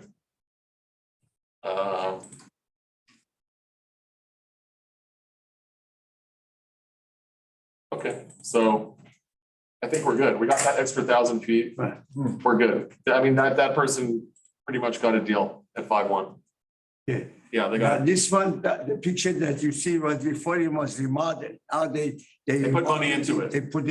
They changed the floor. So you gotta ask the seller that how much they spent for remodeling. All right, so I would say, you know, it's probably, if it's all remodeled, gorgeous, it's probably a $6 million property. Yes. Probably, okay, now, just real quick, if I want to send this to my client, I'm gonna select the comps that I'm using in the left. I can hit that box right there, or I can select individually, and then I'm gonna go down and write add selected comps. That's including their house in the comp. If their house is the subject, so that was all, it was already checked as the subject. Okay. So now I'm gonna select all the other comps. Okay. And I'm gonna hit this green button called add selected comps. Add comparable properties. And then after it does that, I'm gonna hit this drop down box and go to reports. This was very confusing to me when I was a new agent doing this. It took me a while to figure this out. Once I figured it out, I felt proud of myself. So check all those boxes, hit add selected comps, and then you're gonna go here and go to reports and then go. One thing about these comps, JJ, Yeah. it doesn't show if a property has a pool or not. Right, so see, on this report, when I click reports and hit go, this report here, these are all links to the photos in the left-hand column. Gotcha. When I email this to my client over there in the lower right-hand corner, when I press email and send that to them, I'm gonna type in my email to them, you know, comps attached. I mean, it's gonna be better email. Comps attached. Please click on the number in the PH column to see photos of the other property. Right? And then they know that they can click on that and see it. So you would send a property, let's say your subject property doesn't have a pool and another comp does have a pool. Oh. You'd still send that? So that's when so now if I'm describing them if I'm elaborating on this email, I'm gonna click this button here called preview listings. And that's gonna allow me to look at the properties that I'm talking about. And I can just go in and Look for a pool. I usually have two screens up. So I don't know. Got a lot going on here. But anyways, I'm going through the pictures and I'm describing those.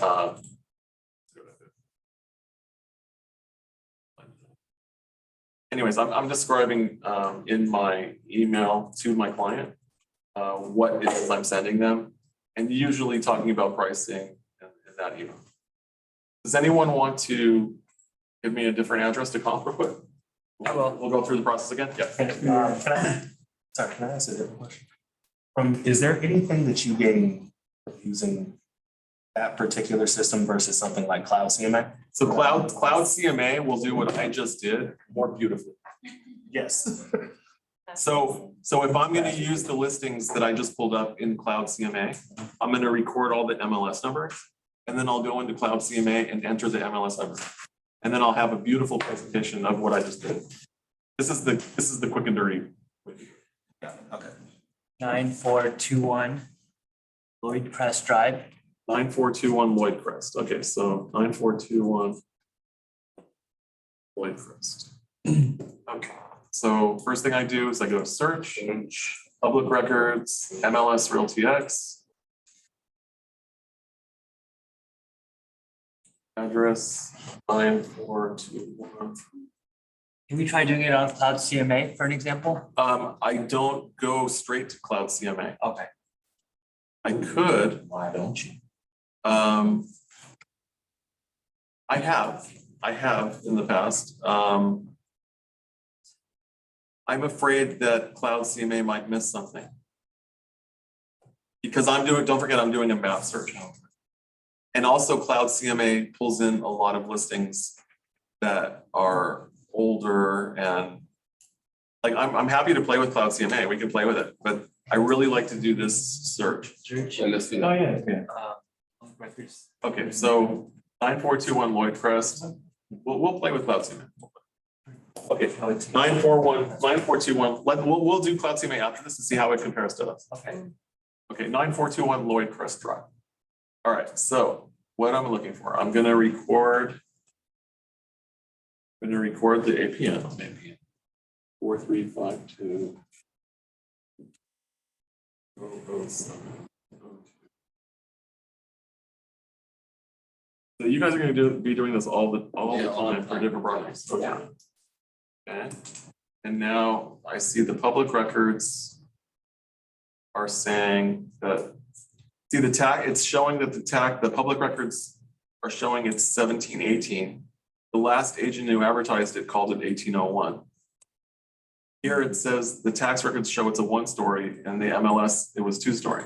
Okay, so I'm just seeing discrepancies here. This is showing it's a 2-bedroom, 3-bath. So my conversation with my seller right now, if he's asking me what his property is worth, I'm just saying public records say that it's a 2-bedroom, 3-bath, is that correct? Right? Okay, and then it was purchased for 1,790 in 2018. And then I can see that that was 329.18. And then in 329.18, they took a loan for 1,432. And then in July of 2019, they refinanced it at 1.5. So interest rates probably ticked down a little bit, and they got a great rate at for 1.5 million, took a little money out.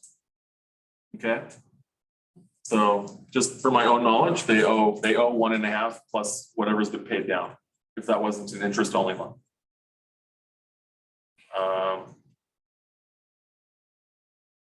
Okay. So public records are saying 2-bed, 3-bed. And then the square foot is 1718 on public records. And the lot size is 12,103. Now, whenever you're dealing with lot sizes and you're not dealing with flat land and you're doing comps, the question is how much of this lot is usable? Because some of that might be sloped and unusable, right? If it's flat, then you need to find other lots that are similarly sized that are flat. Very, very important. Okay, let's do our comps. How do we know if it's flat or not? So that we would know by going into Google Maps.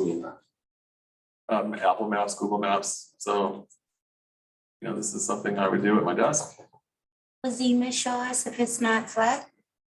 Sorry? Will Zima show us this if it's not flat? If it's on a slope? Maps will. The 3D will. I think I 3D. I don't know what happened. It's not working.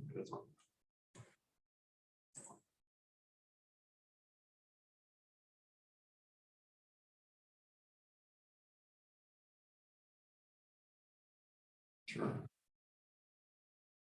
Okay, so just for fun, 9421.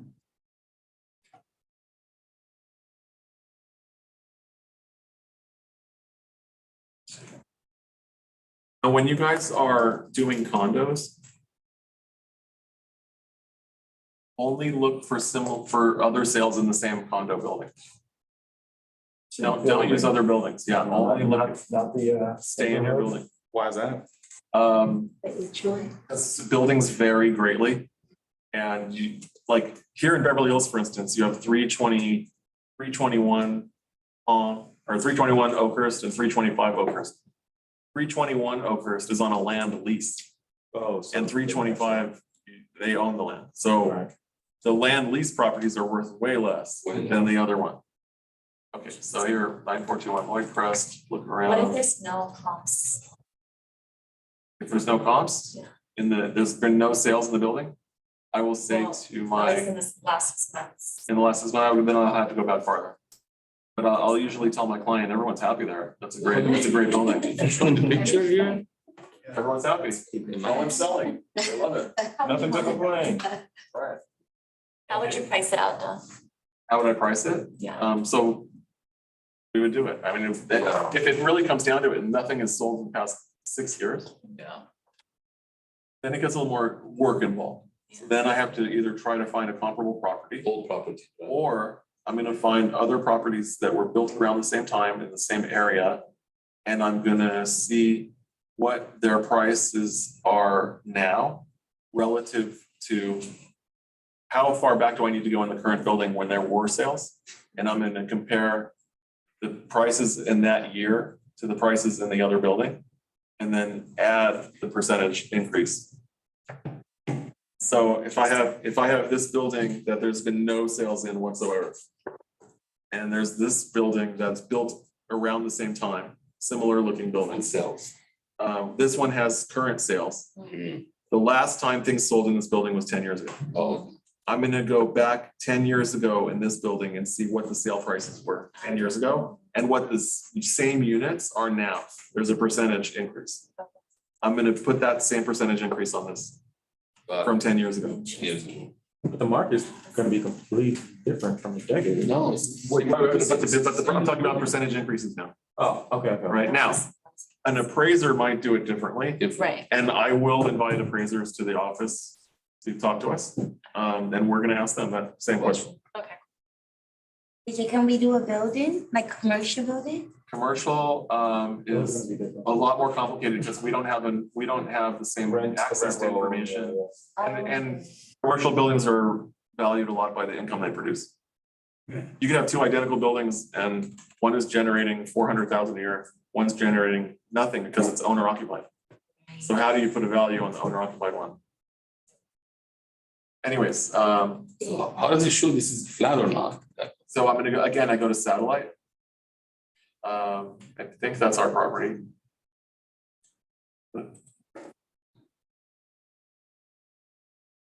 No, I don't know. 9421 Lloyd Crest. Oh, here it is. Okay. Yeah. So there's our property. I'm zooming in. I'm gonna hit this little 3D thing. Doesn't look like it's in the flats. Not sure. Again, where it went. Yeah, there is a mountain there. Yeah. And this is on top of a mountain. See that? This is what I do, guys, for fun. Yeah. Now, so let's talk about this.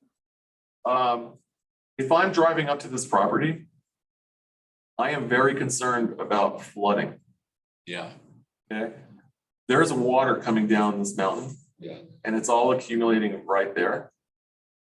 I need to see that this property has like insurance. I need to see what they've done to get the water to go around the property. That's really important. I don't want flooding. I mean, we just had major rains. Like, I don't know what happened in their backyard, but I need to see what's going on. So there is a giant retaining wall around the back of this property. But I want to make sure that the drainage was done. That's really important. Can you see it from the picture here? Can't really see, but it's something I'm going to be paying attention to at any property. This one with the tennis court looks like it's going to fall off the mountain. And that's something else you better look at because this property might get crushed. Right. Like, I don't know. We're in seismic activity area. Look at this. Hey, things can fall down. They're probably not going to fall down. They're probably anchored. What if the property doesn't have insurance, it's self-insured? Well, then. Well, we know State Farm isn't insured anymore. No, but I'm just saying, so, insurance was too expensive, so it's self-insured. They better have insurance. Some of them don't really, some of these properties are self-insured. Okay, so we're talking about comps right now. So, these kind of properties are a little harder to comp, but hopefully we can find something else similar. If you are representing a buyer for something like this, you do need to have them call their insurance company and get a quote for insurance. I think they're going to be a little surprised how high the insurance cost is. I was gonna say, like, if you're on the buy side of a transaction like this, in addition to your standard inspections, you also want to do a hillside and a geo inspection. Yes. Because if you don't get that done and they're financing, your loan won't go through. Very good call. So when you're involved in hillside transactions, I would recommend a geological inspection. Make sure the house isn't sliding down. Before listing it or? No. If you're representing a buyer, one of your inspections should be a geological. Yeah, that's a great. Yeah. Would a general property inspector recommend those? The general property, for inspectors, we have relationships, but I would also go on Yelp. And I would find who has the most ratings, highest 5-star ratings, 4.5-star ratings. Yeah, and I'd read the ratings, see. You want to make sure. I've got a guy. Let's see what we can do real quick. So search CMA. Sorry, I don't want to go. I just want to do this real quick. Okay, create new CMA. Enter a name. It's going to be 9421 Lloyd Crest.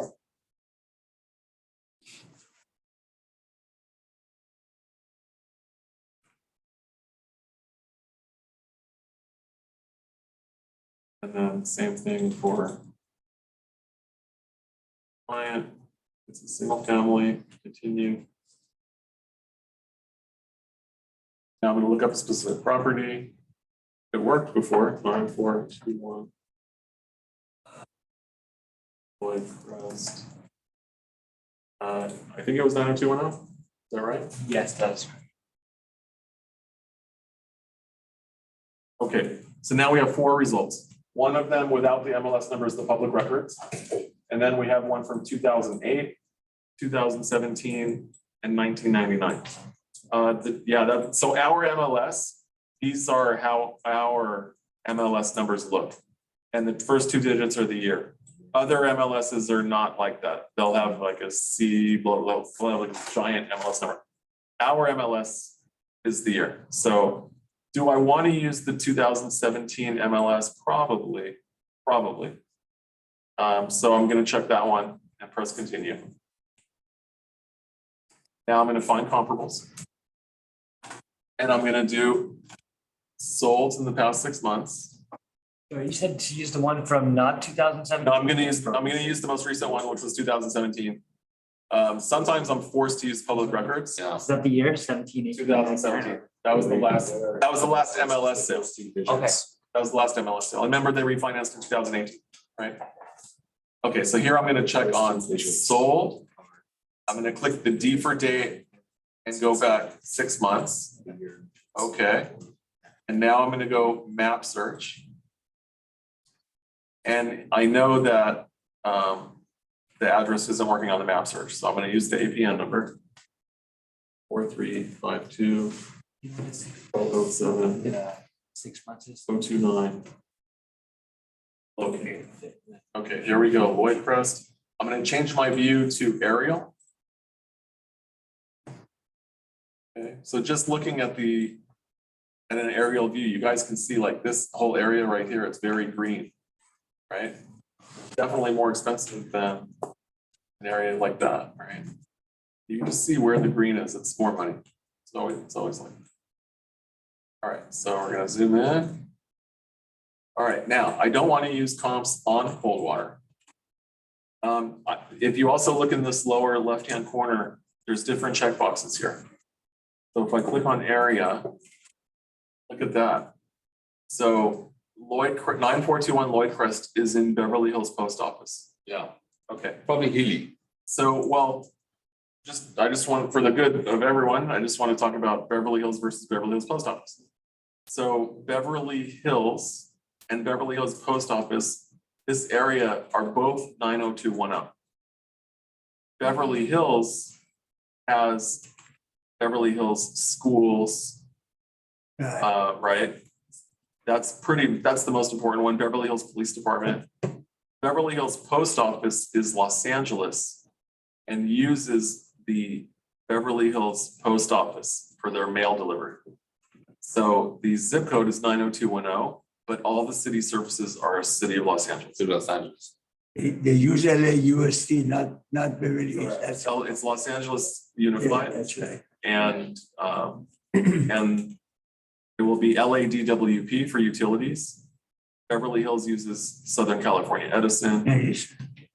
So when we do comps, we can't use Beverly Hills. Okay, so No, we can't. so now what I'm gonna do is I'm Why gonna, can't you use Beverly Hills? because the values will be different. Oh, There's a okay. lot. So Truesdale Estates, see that right there? Uh-huh. That's Beverly Hills. Very expensive Beverly Hills, and that the prices are just different because of that. You know, there's Is it more properties, expensive than the flats? well, I mean, there's properties here in Truesdale that are $150 million. Oh, And that goes the same for like if we're using comps in a completely different city, like shouldn't use them in a different area code. Different area, different zip code, right? We want to be comparable. Okay, so knowing that, we want to stay in that area. And now we're gonna draw our map. So let's do draw polygon. And I don't want to cross cold water. So I'm gonna just gonna go here.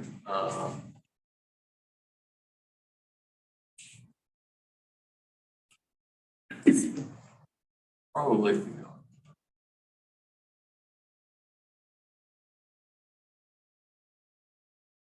And finish where I started, and let's see what happens. I'm gonna press enter and press count. Let's see how many results we get. So I don't have that many. If I had, let's say I had here 30 results, then I would go here and I would limit my search again. 5, right? 5 was. I want to get, I want to, 9 is a good sample. 9, okay. It's a good sample number to work with.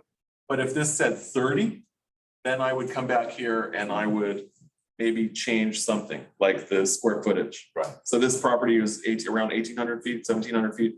I might go to living area right here and change this to plus or minus 20%. So maybe I'd go like 1,500 to 2,000 feet. Got it. So let's just press CMA and see what we get.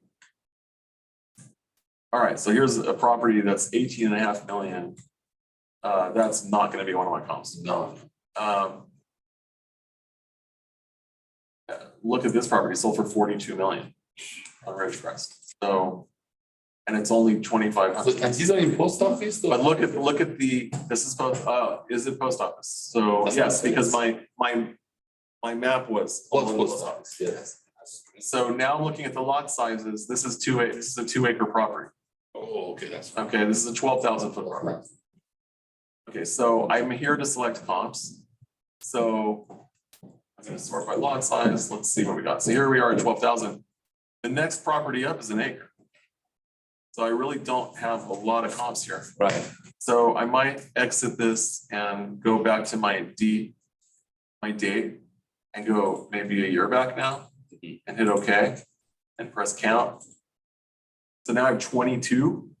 So now I don't want my lots. I'm gonna eliminate the giant lot size ones. So I'm gonna scroll down to lot size.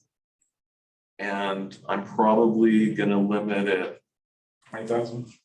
Well, we're talking about a 12,000 foot lot, so 15,000. I'm probably gonna go up to, I'll go up to 16,000. 16. And then count. So this number 22 is gonna change now to 12. Okay, let's take a look. All right, so now I have here a 4,000 foot property. Mine's 1,800 feet. I'm gonna press square foot just to sort. So now here's a 13,000 foot, here's an 11,000 foot. This one is 1,000 square foot more on the structure lot. So here's a 1,700 foot house on an 8,500 lot. There's no pictures. Sometimes when I see something with no pictures, I can Google the address. See here, it's on the right side, it says comp. You're gonna see this. When properties are not sold through the MLS, our MLS just started doing this. You see, this is from January of 2023. Our MLS just started doing this. Sometimes properties that aren't sold through the MLS, they'll pick up on public records that there was a transfer and they'll enter in here just for comp purposes. So I don't know what this is on Skylar, but it's almost comparable aside from the lot size. But then again, I have to look at the location. I have to look at what's the usable land. But that might be a very good comp. So I don't know yet. Depends what's on it. Could be a tear down. I have no idea. So just looking at the square footage on the properties, I don't think I'm taking everything into account. Like here are lot sizes 12,000 feet, 13,000 feet, very similar, but there's 1,000 square foot missing. But these sold for 3 to 4 million. Wow. So I know if I add 1,000 square foot to Lloydcrest, if I add 1,000 feet, The potential. potential is I could make $1 million or $2 million on it. Right. So now I need to go back to Lloydcrest and see how much can I add. Right? So what's Lloydcrest worth today? It might be worth a lot more because of what I can get if I add. So a builder might really like this project. And then it becomes a math. The builder's gonna work backwards. I can expect to sell this, I can expect to sell the property for for something new, if I add 1,000 feet, then they're gonna go and they're gonna figure out, can it be done? How much? Yeah. But that all depends if the other property you were comparing it to doesn't have significant upgrades, right? Well, you gotta look at it. Yeah. I mean, we can see, so this property that sold for 4.3, let's take a look at it. Oh, Yeah, yes. yeah. So it's gonna fall. It's ready to go. Yeah. But it's at the top, it's not, it doesn't have, it probably doesn't have flooding issues. It's a lot more remodeled Gorgeous. significantly than Right. the Lloyd Crest, 9421. Right, and it's at the top of the mountain. Yeah.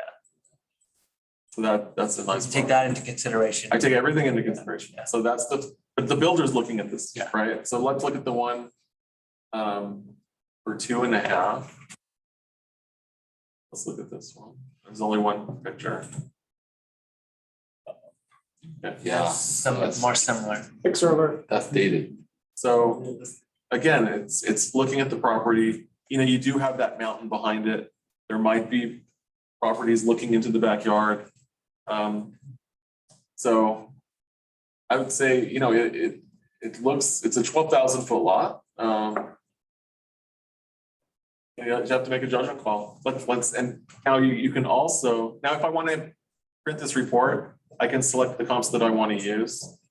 And then after that, I would press here, add selected comps. After the comps are selected, I would hit this drop down and go to report and hit go. Okay, so we can do that real quick. So I like these because they have large lot sizes also. This is smaller, but it's on. I'll add those. Anyways, just add selected comps. Okay, I'm just showing you just to do it. And then hit the reports. Can you email this to me actually, because I will need it next week for Yeah. an appointment. Yeah. Thank you. So something else I might add.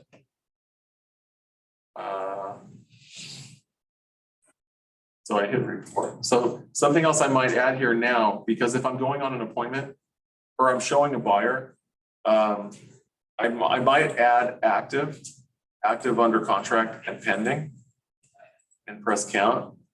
So just to see what's the competition. So here, our subject property was 9421 Lloyd Crest. Here's something at 9455 Lloyd Crest that's currently asking 3.6. Now, again, asking, but it's 3,600 feet. It has more bathrooms. in a bedroom. So now, let's look at the photos real quick. Because as a builder, I need to see what the competition is, right? Is it worth it for me? This is pretty, it's a country house, pretty, it's not like the modern, like the other ones. Got views. You could be from the second story.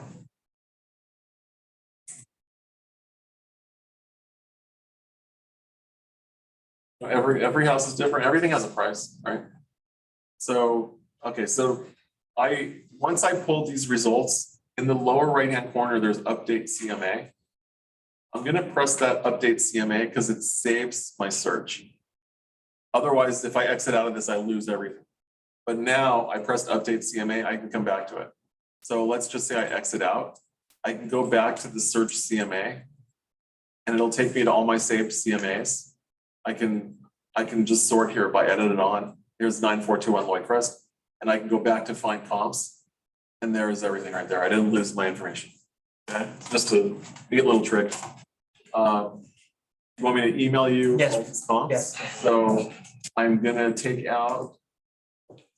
I'm gonna take out ones that for sure don't belong here. Okay. Or I can email you everything. I don't know. So it's up to you. I mean, I'll select everything. Add selected comps. Okay, now I'm gonna sort this in the order that I want it to be sent to you. So the first thing I'm gonna sort by is status. Status means the active. Is the property active? Is it under contract? Is it sold? So status is gonna be my first sort.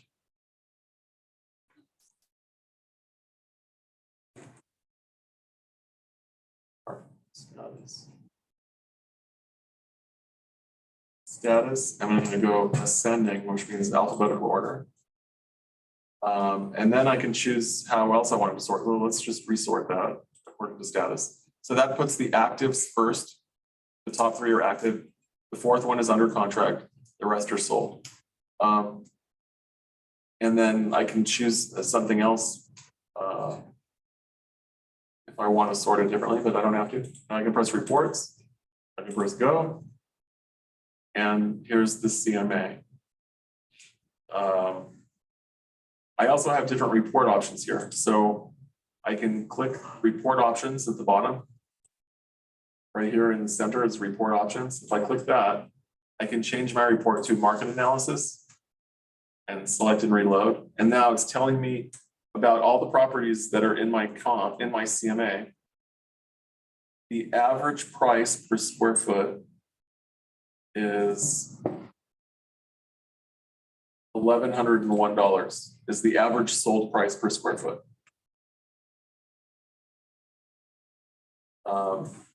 The average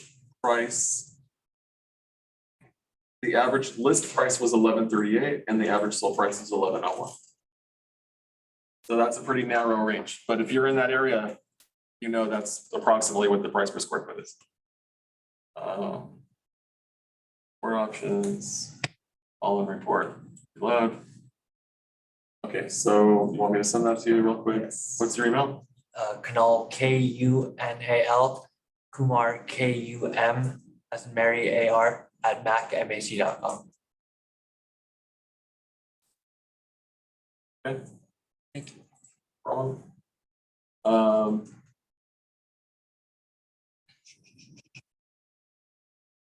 you guys doing?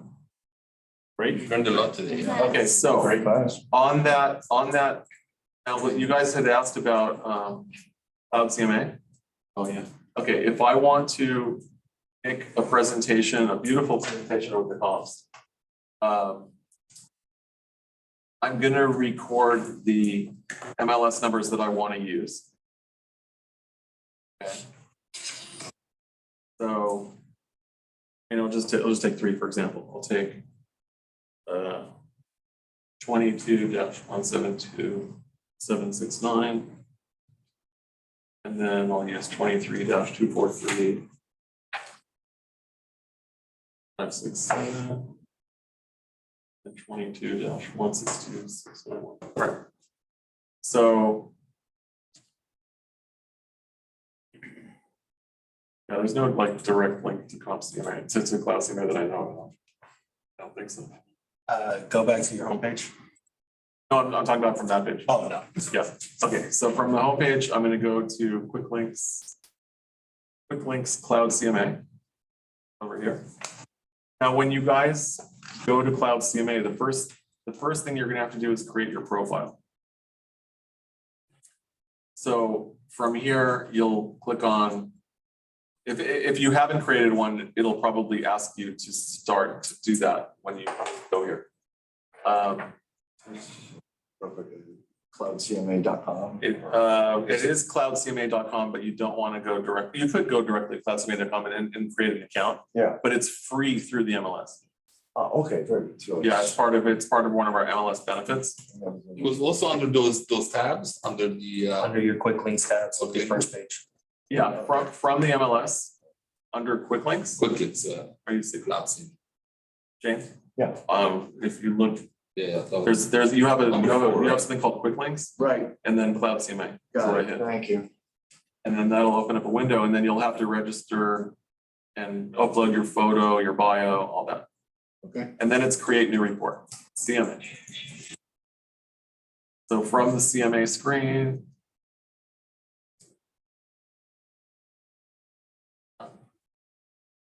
Create new report, CMA. There we go. Create CMA report, client. I don't know who the client is. Okay, address. 9421 Wood Road.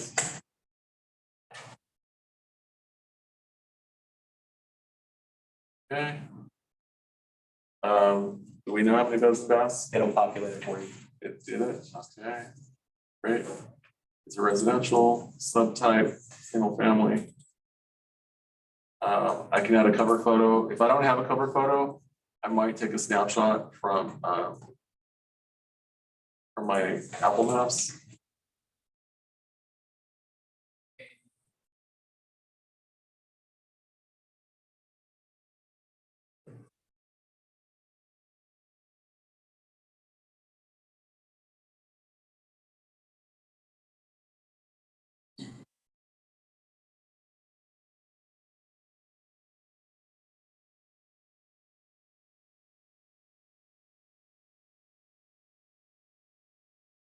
A little dark, but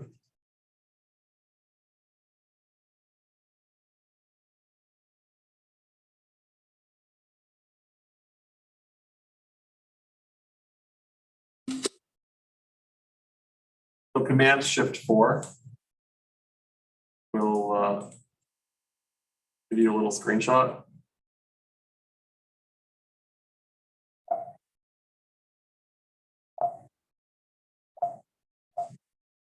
Kind of like crashing this computer, it's moving too fast. Add cover photo. Yeah, I'm just killing it. Of course, they got the basic model, right? 4 gig RAM.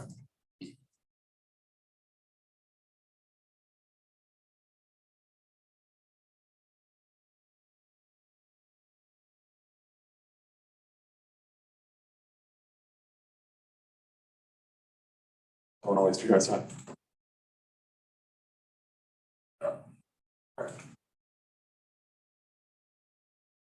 All right, so, okay, here is where you tell it the comps that you want, where you can enter the MLS numbers. So here I'm going to enter 22-172-769, 23-243-567, 20. 1, 6, 7, 6, 5. And let's fetch those listings and see what we get.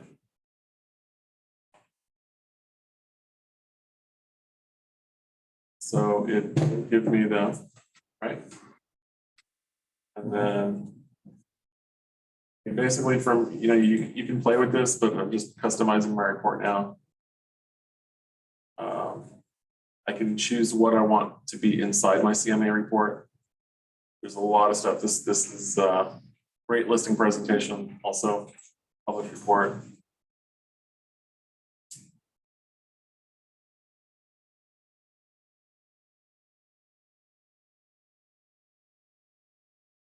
You guys can play with this.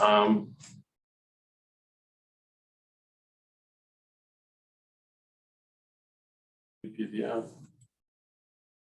What's an ideal amount of numbers to put in? So basically I want to create a story for my person that I'm talking to.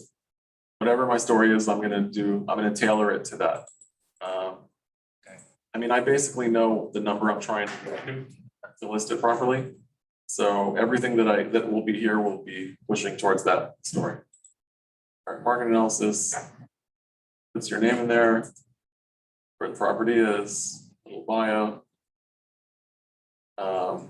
What is a CMA? Contact me. That's a really old picture, right? I wish. Okay, map of comparable listings. And then this is a beautiful way to present that quick and dirty thing, right? So I'm glad you brought it up. Little analysis. So you guys can play with this. Yeah. But it's a nice way of presenting everything. There's all different formats to do.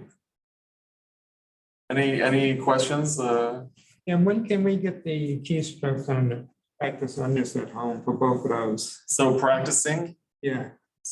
So what was the first part of your question? Most to get the step by step. Step by step. Yeah, for both the. All right, so I'm gonna be publishing a lot of stuff that's shared with you guys. I'm just right now trying to figure out if that should be on our company's Google Drive or if I should be sharing my own private thing with you. Private. I think it might have to be private because the company probably won't want to be liable for me. No. No, like anything I share, the company would be liable. So it's probably better for the company if I do it private. Yeah, I'll do a share. Should it be Google? I don't even trust Google. I don't know. I use something called sync.com. You can get, I will send you invitations to that. Does it give you a precise price on I mean, this cloth, usually. No such thing. There's no such thing as precise price. Almost, so they give you three range of the low, high, medium, basically. So, you know, the public record is gonna give you a computer automated, it's gonna be a computer generated value, high, low, and. Yeah. But the problem is that properties vary so much. Right. You can have a property that costs $550 a square foot to build and a property that costs $3,000 a foot to build, $6,000. Yeah. It's not apples to apples, but when we do our comps, that's why we need to actually go look. You know, I spend a lot of time on comps. This is something that I really spend time on. Yeah. Because pricing is the most important thing that we do. This is a huge value that we give to our client. You know, how much do we offer? How much do we offer? And it's important because when we're writing an offer, it doesn't matter what the seller is asking. Yeah. I don't care what the asking price is. I care what it's worth. Are there other offers? Where are the other offers at? And then we're gonna make our offer knowing, you know, based upon all that information. But it might be that the asking price is just in space and Pluto, like they're crazy. That could be, bless you. And that's when I might ask to present my offer in person. Because I need to educate the seller, because the listing agent obviously didn't. But if there is a seller's market like we had it about a year ago, yeah, this comps is not really, I don't think it really works because the seller says, I have 15 offer and everybody comes and give a different price, which is very unreasonable. So we just have to guess on that. So the market speaks. Right. And, you know, the market can change from 1 week to the next. Yeah. So, I mean. So, you know, when we are looking, if I'm going on a listing appointment, I'm even calling the agents that recently sold in the area. I may even call agents that have things for sale in the area. I'm not going to tell them I'm going to list. Because then, you know, I don't know. I know be protective of your listing before you get it. But I want to hear from other agents. What's the area activity? How many offers did they get? Okay. Yeah. I mean, you got to really research. You don't want to overprice. I see the first method is more accurate than this one, I think. Which one? The first method that you use, the CMA, not the cloud CMA. Well, yeah. It seems to be more accurate than. Right. Another thing that you can look at is the comps in that public records. So let's just go back to the public records real quick. Sometimes you'll see sales that are not in the MLS. I don't know if you put the comparable within the public record. Is that accurate? If you put it. So this, I just want to see real quick. It's going to show me comps. If you put the comparables, what you get. Right. Sometimes this will pull properties that I think they think these are the properties that we were actually looking at. But here's a $14 million comparable. That's not comparable. But sometimes things will appear here that did not appear in the MLS. I will look just to look. I just want to make sure I didn't miss anything because the seller knows about it. Right? Yeah. And then I'm going to go and the seller is going to mention the property and be like, what? I missed that one. You show the highest and the lowest. Yeah. Sure. Okay. So real quick, we talked about Zemus, right? About getting permits, finding permits. Oh, yeah. So just looking at Zemus real quick, zemus.lacity.org. Now, this particular property is not in Beverly Hills. It might come up in Zemus. 9421. Lloyd, Chris. Yes. All right, so looking at this property, we can see that the lot is being calculated as 7629 and not 12,103. Everyone see that? Say that again? The public records that we were looking at previously were telling us that the lot size here was 12,103. This is telling us 7629. As a whole for 500. So let's click on this assessor dropdown. And it's telling us here that the property is 1,718 feet.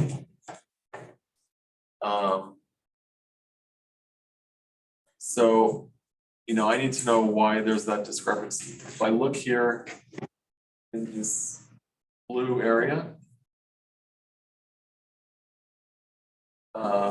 lot, so this number 2 with the circle is the APN. No, I'm not looking at the parcel map. Now, looking at this property, see you have that white area and the building actually hangs off of into that white area. That's a little strange. I want to know why. Like over the street. Could it be a balcony? Could be, but it's over public property. So there's, oh, but look how it goes on to parcel 3. Easement. See that? So that's what's going on. So parcel 3 is 1,720.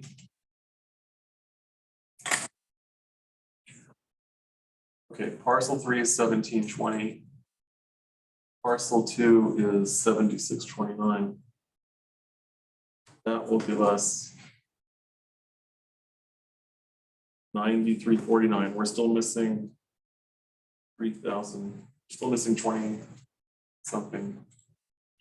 So this parcel is 27, there we go, plus 2734. 10, 11, 12, 13, 4, 5, 6, 7, 8, 0, 9, 10, 12,083. Yeah, so I have 12,083 and they were advertising it as 12,103. So it's like 20 square foot off. So basically this property is this parcel, and this parcel. 1, 2, and 3. Now let's look for permits. Here under planning and zoning,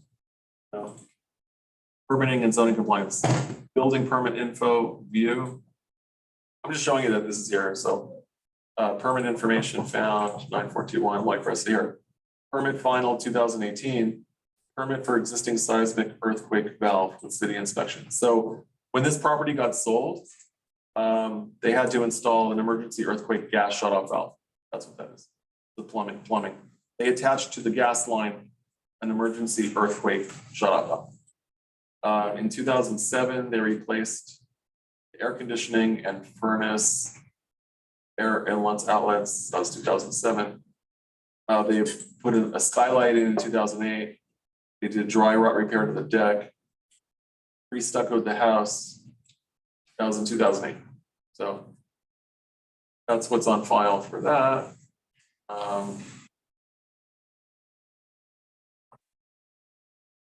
There were, I don't know, I have stuff blocking my view here.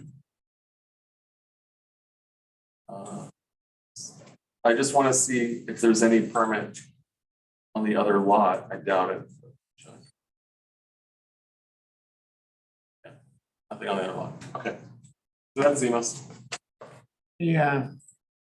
JJ. Yeah. Exactly what Zemas, I don't know, I may have. So Zemas belongs to the city of Los Angeles. Okay. And this is what they use. If you go to the city building and safety office, Okay. planning, they're accessing Zemas. They have access to more information, like see these locks on the left side, and it says lock. Yeah. With the ownership information, like they have access to all that. If you want to know what can be built on a property, you'll have to go to the city and go to city planning and take a number and then give them the address and ask them, hey, what could be built on this lot? So it does, if it said that ADU has been added to the garage, that Zemas doesn't show that, you have to go to. If it was permitted, it'll show it. Oh, it shows it. Yeah. Now, There is no Zemus for Beverly Hills, because it's City of Los Angeles. But Beverly Hills has their own website. Oh, I see. I don't have the link here, it's on my computer, but You have to call. you go to beverlyhills.org, you can find their website and you can put an address in and you can find permits. Even in other markets across the country. Yeah. Yeah. Yeah, I mean, usually the building and safety department, City has. I mean, now they're catching up. I think during COVID, they got a lot digitized. Just, because I gotta go for tomorrow, so you. Okay, tomorrow? 12:30, right? Tomorrow, I don't know what's happening. That's what I'm saying, because I'm gonna leave. We'll figure it out. So looking at the calendar for, oh, yeah, I don't know, but what are we doing tomorrow? Tomorrow, we're doing the purchase agreement. Yes. That's a great class, so. No, but 12:30, because I'm just gonna show up at 12:30. Oh, we started at. Are you on the mentee WhatsApp? Does everyone here use WhatsApp? Yeah. So I sent out a blast this morning for WhatsApp. WhatsApp. I don't know if I'm on that. You're not on the mentee WhatsApp. Okay, so AWBH mentees. Just for mentees only? It's for mentees only, but I'll give you. Yeah, but we don't get your WhatsApp. How do I? No, but today was the first time I ever did it. Oh, okay. And Kristen created this, so she's. Yeah. You know, I might create my own. I don't know. Right now I'm using what we have. Never got anything. How do I? Can I show, how do I invite people? Yeah. This WhatsApp. Mentee. I guess if you're not admin, you cannot. Admin holds chat, personal message.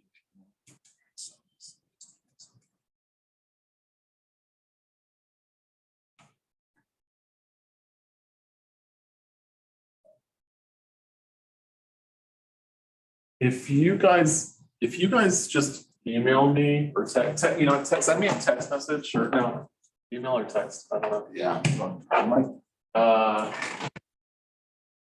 Here we go. What are you showing me? All right. On the WhatsApp, Yeah. I've got this from my condo, this from my buddy, and then you got a plus right down here. This is the mentee. It could be, we got new group right here. Right. That'll create a new group. Plus. New group. And Content. participants. I don't know. But does everyone use one? I'm sorry, I'm not the admin on that one. I should create one. You can't add it. I'm gonna create one. So I'm gonna create a group. So, do you have our contact information?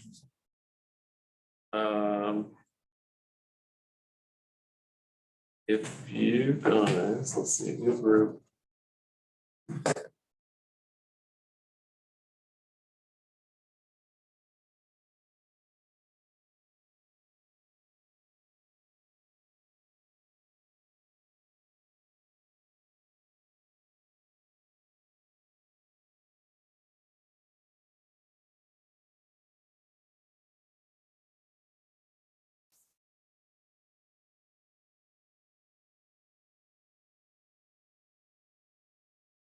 All right, all I can say for right now is I will have a QR code for everyone to scan. Oh, that's good. I'll have a new QR Show up code. at 12:30. I'll have a new QR code for everyone So to scan. regardless. Let me get a time for everyone.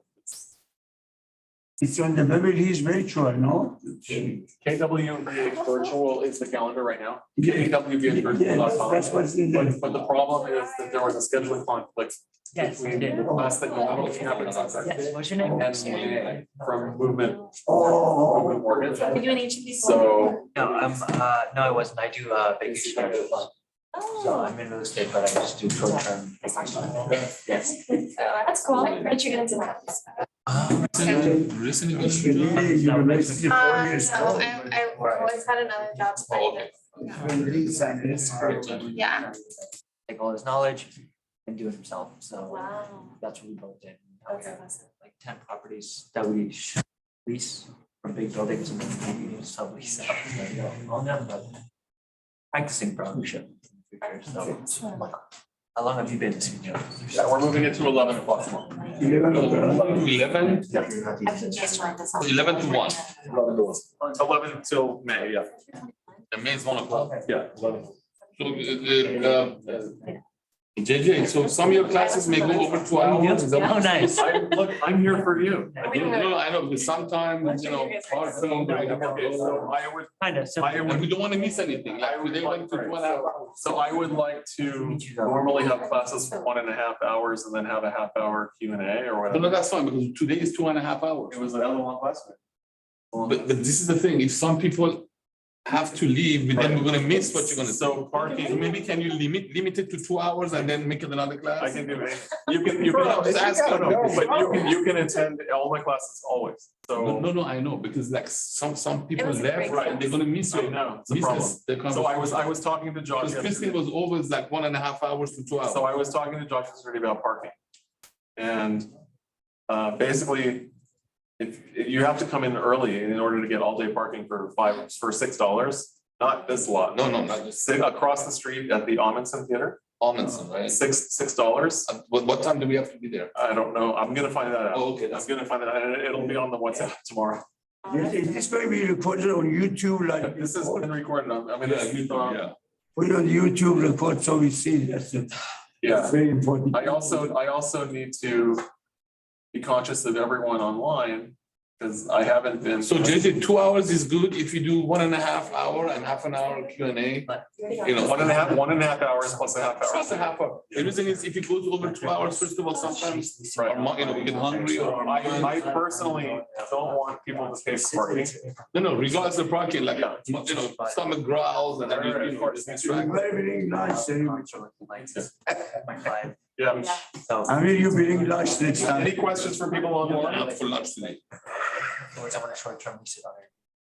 JJ, you were gonna show us where in the MLS we could see the like listings for people at the brokerage for open houses and things like that. And I didn't hand out leads. Okay, okay, so to search for our offices listings. So you're gonna do a search listing. And then you can either go to single family, condo, or you can go residential cross property. So if you only want to do a house, you can select that. Sometimes it's a lot easier than a condo, because the condo, you can open house, you have the elevator situation, the front door situation, calling, so it's up to you. You can go residential cross property, will allow you to search both single family and condo. And then you want to click active listings. And then you can search here. There's a little search box. You can search agent's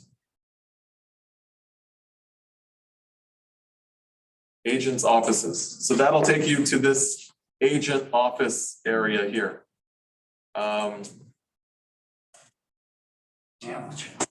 So we want to find Keller Williams Beverly Hills.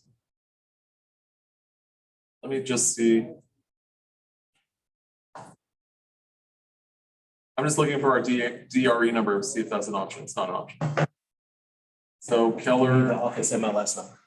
Keller Williams Beverly Hills. Right there, second. Yeah. Office 439. So these are all Keller Williams Beverly Hills. 439, yeah. 902. So 400, is that 439 listings? No, that's the office number. Okay, I think this is the one. It's the top one, the X74054. That's the one. So you see it has 89 listings found. So then we can press view listings. These are all of our listings. These are our office's listings. So what you can do is you can sort by list price. Or that's lot size, list price. Oh, that is list price. So 16 million, we have a property on Mulholland. If there's an open house, it'll be showing here. I would call everyone, right? Start with the most expensive and work your way down. Why? So why not? How did you find this? You went to listings? So I went from the homepage. From the homepage, I went search, listing. And then you can do just single family. Single family, and then you went to office. And then I want active listings. Yeah.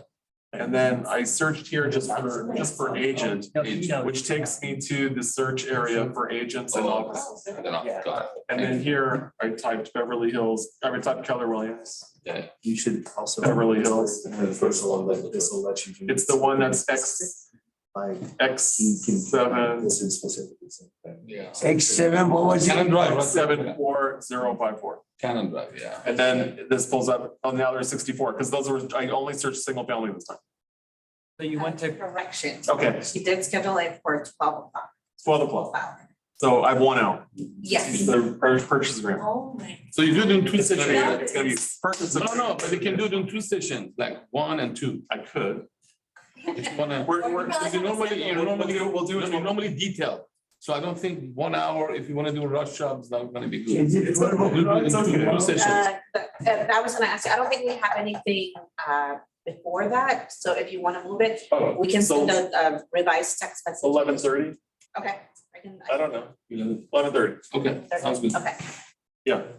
Hey, JJ, I'm sorry, I missed the first step. So you went to So the home question, search. the question was, how do we find agents in this office? Go on again. Ask them if we can do an open house for them. Went to listing. Okay, so basically this is the MLS homepage. Yes.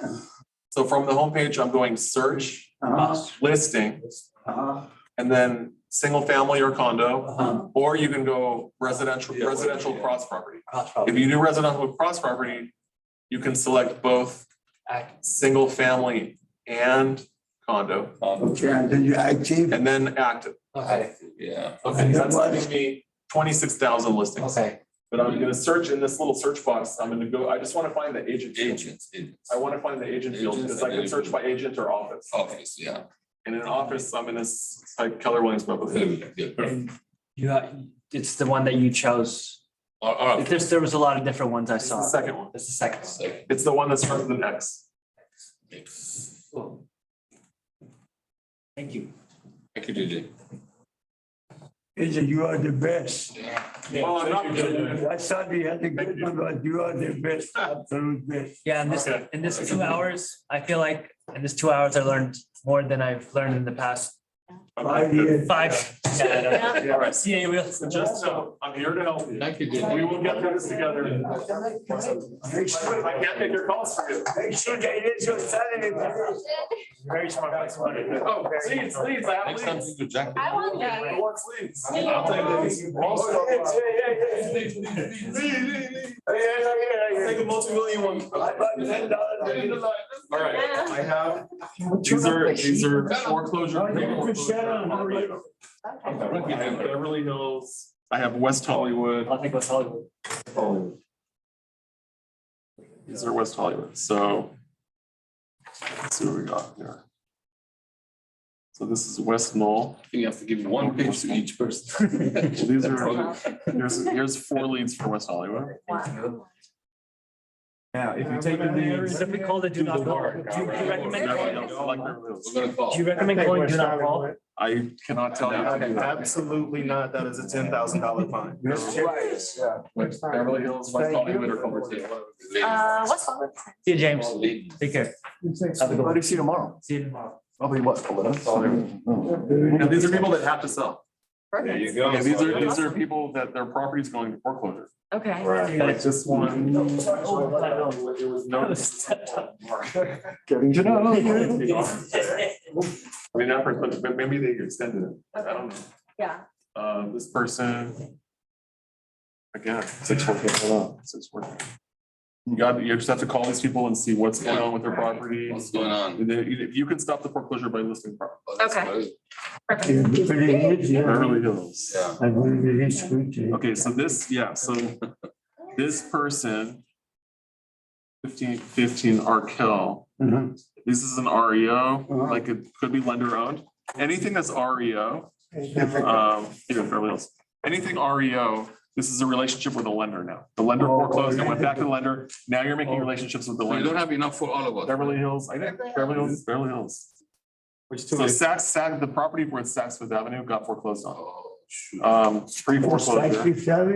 Yeah, I don't know, but that's commercial. I don't know. I haven't done commercial. Okay, it's okay. I would take it, but That's okay. more Let's see, what's what we experience. got here? Beverly Hills Mansion LLC, Tower Grove. pre-foreclosure. Hey, I'm not sure. You're the, Commonwealth Properties, I don't know.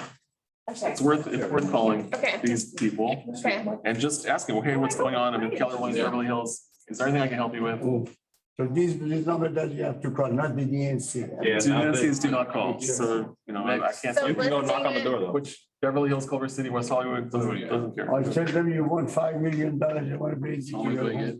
home. Well, I have to, I just want to make sure I have enough to give out. It's Culver City. Well, there's two, there's one. This is two? This is. Am I the only one seeing Culver City. I share it. Beverly Hills, Culver City. West Hollywood, Culver City. Culver City, That one Culver City. City, there's 4 leads there. I only got 2. Culver City, yeah. Thank you. 4. Thank you, JJ. No Westchester, huh? I didn't pull it, I can pull Westchester, No. I can pull it. Oh, no, I already know. I just wanted, I had a question. I'll take it. Beverly Hills. Drive. Looks like I'm taking a drive. Okay. Let's see, you have anything, These are West Hollywood, Culver City. your private field. Where? It's against the window on that side. You can email them, huh? If they don't, you can email them, huh? Sure, why not? So these ones, these ones don't think. So, okay, so let's take a look. So this is REO. So that means it went to foreclosure, it went back to the bank. It's now owned by 3 Cardenas. And you can in, and you just want like this could Toledano, oh boy. So this could be the previous owner. You might want to Google that and see if there's a phone number. That's not up that property. Top development. REO, so it went back to them. I don't know. I would just Google them, see if there's a phone number. Okay. Sometimes you're not gonna be able to find them. I mean, Yeah. it's just worth the shot. It's a Yeah. lead. I mean, so my question is, so dealing with pre-foreclosures and besides telling them the only way to get out is to list your property, like, I wouldn't say, Get only. out. I would say it was there. So when you're dealing with someone who they're getting notice of foreclosure, they're in a bad mood, they're losing their property. But hopefully that there's equity there and you can list the property and sell it and they can get money before it goes to auction. So you're just trying to help them before it goes to auction by listing it. And that's it. You're coming from a place of help. Can I help you? Or if you have a buyer, you can tell them. If you have, but usually, if you contact the trustee who's handling the auction, you can get them to delay the foreclosure while you list the property and give it a chance to sell on the market. okay. And where is that information? The trustee information? Trustee information. The trustee information you can get from the public records. Oh, right, okay. So I'll show you. Yeah. Well, you can buy it from. JJ, so give me one of the addresses that was on that, on there. I'm sorry, what's your name? Me? Yeah. Oh, Fatima, sorry. So Fatima, so search public records, MLS Realty X. Okay. From the MLS Realty X, you're gonna put in one of the addresses, there's just giving the address of the property. And what is this? 445 South Beverly. Drive. Okay, so 445 South Beverly, search. There's gonna be a tab here called foreclosure. Okay. On that tab, it tells you that it's still pre-foreclosure. So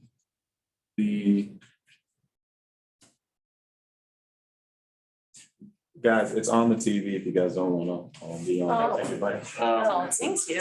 So there's an $8 million mortgage on this property. They're in default for $128,000. So I don't see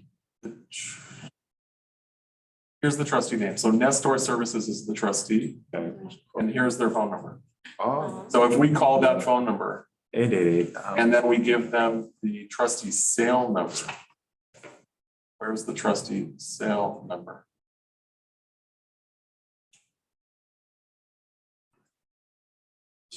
Usually we will have a trustee sale number. And I'm not, Usually. and I'm not seeing a trusted CL number. Usually, if you call this number, there should be, maybe there's someone that will pick up the phone and you can give them the address. But usually, sometimes it's a computer and it'll allow you to enter the trustee CL number. So in this situation, you're gonna have to just call this You mean number. the trustee sale as in like the sale of the home?